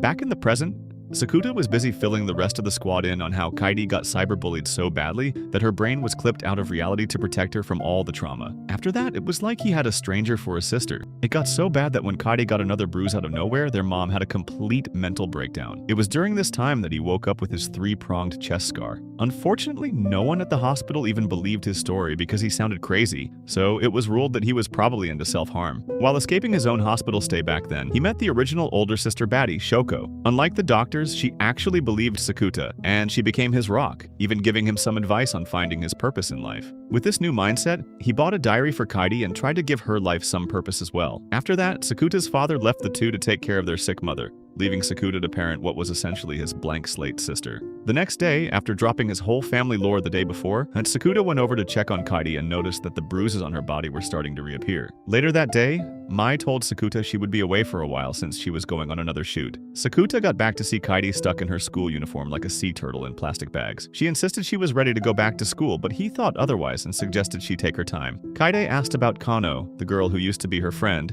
and Sakuta explained she had known her since before kindergarten. She wanted to return a book she borrowed from Kaede a while back, and they found a letter in it asking to be friends again, but she fainted before she could even process an answer. Sakuta and his father went to the hospital, and it was suggested that her memories might have been affected even more. Fortunately, when she woke up, she was just fine. The next day, they ran more tests and discharged her, but there was still a chance the current Kaede could be lost forever. More than anything, Kaede wanted to go back to school. The next day, Sakuta met up with his dad and told him about Kaede's plan to return to school and how he wanted to help make sure it happened. He agreed to take her to school the next day, but also low-key wanted to meet Sakuta's girlfriend for some reason. The next day, Mai left, and Sakuta admitted he was a bit scared about what could happen to Kaede, but he had to stay strong for her sake. A school counselor came over to see Kaede and talk about her return to school. She was surprisingly nice, saying Kaede didn't even have to attend classes yet and could go straight to the infirmary if she wanted. The next day, Kaede took another step in her rehabilitation and almost went to school. Coming out, it felt like she was walking straight to her maker, almost running for the hills when she saw other girls going to school too. The next day, Kaede was even more determined, but she started getting bruises again just from being outside, as if she were outside the safe zone. Sakuta tried to take her back home, but she bolted because she owed him money. At the intersection, Kaede froze and started bawling her eyes out when she realized she couldn't take another step towards school. Sakuta decided to take her to a special place to rest and train harder so she could go to school. After a while, they ended up at the zoo. Kaede got geeked out and went to watch the pandas. They spent the whole day watching animals, and at the end, Sakuta got her a yearly pass so she could come anytime. The duo went home and Kaede slowly began to get better. Right before they went home, Sakuta tricked Kaede and they ended up outside of school and Kaede got excited. They low-key broke in and took a look around. Kaede got so happy that she became even more excited about coming to school during the day. While they went home, Kaede got super excited that she had almost marked everything on her list as done, but still wanted to conquer going to school during the day. The next day, though, something was wrong. Kaede couldn't remember anything they had done the previous day. In fact, she couldn't remember a lot of things, and that was when Sakuta realized that Kaede had lost her memories again. Mai was on her phone in the morning and decided to call Sakuta. For some reason, Sakuta had this strange aura about him and asked Mai if she could come while he took his sister to the hospital. However, this meant that they now had a new problem, because instead of a happy reunion, he realized the last 2 years of his life with his sister had been just save files. The whole time, Sakuta was pretty quiet. Even while his dad talked to his new sister, he couldn't care and just dipped. He sprinted out into the rain looking more pathetic than a wet dog in a sad movie. Just then, he crumbled to the ground not far away from the hospital, thinking about all the promises he and the old Kaede had made to themselves. Suddenly, his 3-pronged chest wound started bleeding again from the sheer emotional brain rot. Just when he was about to crash the entire server, Shoko appeared with an umbrella, looking like a guardian angel ready to rescue Sakuta. She then took him back home, cleaned him, and shoved him into a hot bathtub. That was basically the only workout his sausage sword was getting, especially since he was dazed and confused. While he was soaking away his depression, Shoko sat outside the bathroom, trying to comfort Sakuta. She started reading from the old Kaede's diary. Shoko reading the diary made it feel like Sakuta was reliving Kaede's life through her own eyes, and how she promised to be the best little sister he had. Every time Sakuta had a major event in his life, Kaede documented it as even her panda obsession began, when he bought her a panda DVD with his first paycheck. Every single one of their adventures, from when Mai first came over to visit, to when Futaba came over and stayed for a few days. The day Nodoka swapped bodies with Mai and Mai stayed over in her sister's body, she wrote it down. Then she realized that Sakuta regretted not being able to help Kaede when she was being bullied, and she knew that if she ever vanished into thin air, he would regret it too. That was why she made a goal of side quests she wanted to do with Sakuta before she ever disappeared, so that if she ever did, she could leave knowing he had no unfinished regrets. Overall, she would be glad if he could remember her with a smile when she was gone. It turned out the panda suit enthusiast knew her days were numbered and had planned for Sakuta after her own deletion. She left behind letters to comfort him, and she was happy to be his temporary little sister. Hearing his sister's final words through his first crush, Sakuta finally broke his dead-eyed rascal exterior, letting him cry out all the emotional damage he had been holding in. The following morning, Sakuta woke up to find that his mysterious first crush, Shoko, had vanished into thin air, and all she left behind was a parting note. Sakuta bummed around the house for a bit before going to check his voicemail. He then called Mai and started telling her about how Kaede had forgotten everything about the last 2 years. He tried to stay strong over the phone, but Mai could sense that he was completely broken inside. Later that day, Sakuta went over to visit his sister at the hospital, and they both agreed to see pandas together once she was discharged. Later, Sakuta went over to Futaba, his unpaid therapist, and filled her in on what was going on, as usual. This time, they tried to figure out who or what Makinohara Shoko actually was. Maybe she never existed in the first place, and was just a figment of Sakuta's imagination. Later, when Mai came over to visit Sakuta, she accidentally found the parting letter left by Shoko. Mai, understandably, was crushed and left. The next day, while Sakuta was at work, he was numb as a rock and almost hurt himself. After work, he tried going home but was intercepted by Mai's little sister. She told him he was an idiot, that his girlfriend had literally taken time off work on her birthday, and that he had been acting like a fool. He manned up and started biking towards Mai's shot like he was on an extreme course. Once he got to the shoot, they were already packing, but he still managed to bump into Mai. After getting picked up by her crew, he started by wishing her a happy birthday. The couple took a detour and spent some time alone talking. After finding a nice romantic spot with a view and talking for a bit, Sakuta apologized and Mai confessed she wasn't the one who got to cheer him up. She then apologized for not being there for him. After sharing a wholesome moment, Mai told Sakuta to close his eyes, and instead of kissing him, she gave him a pinch on the cheek to remind him who the boss was. They shared another quiet moment and ended the night on a bittersweet note. Do you think Sakuta would find out who Shoko really is? If you got this far, comment simp. Also, check out this next video.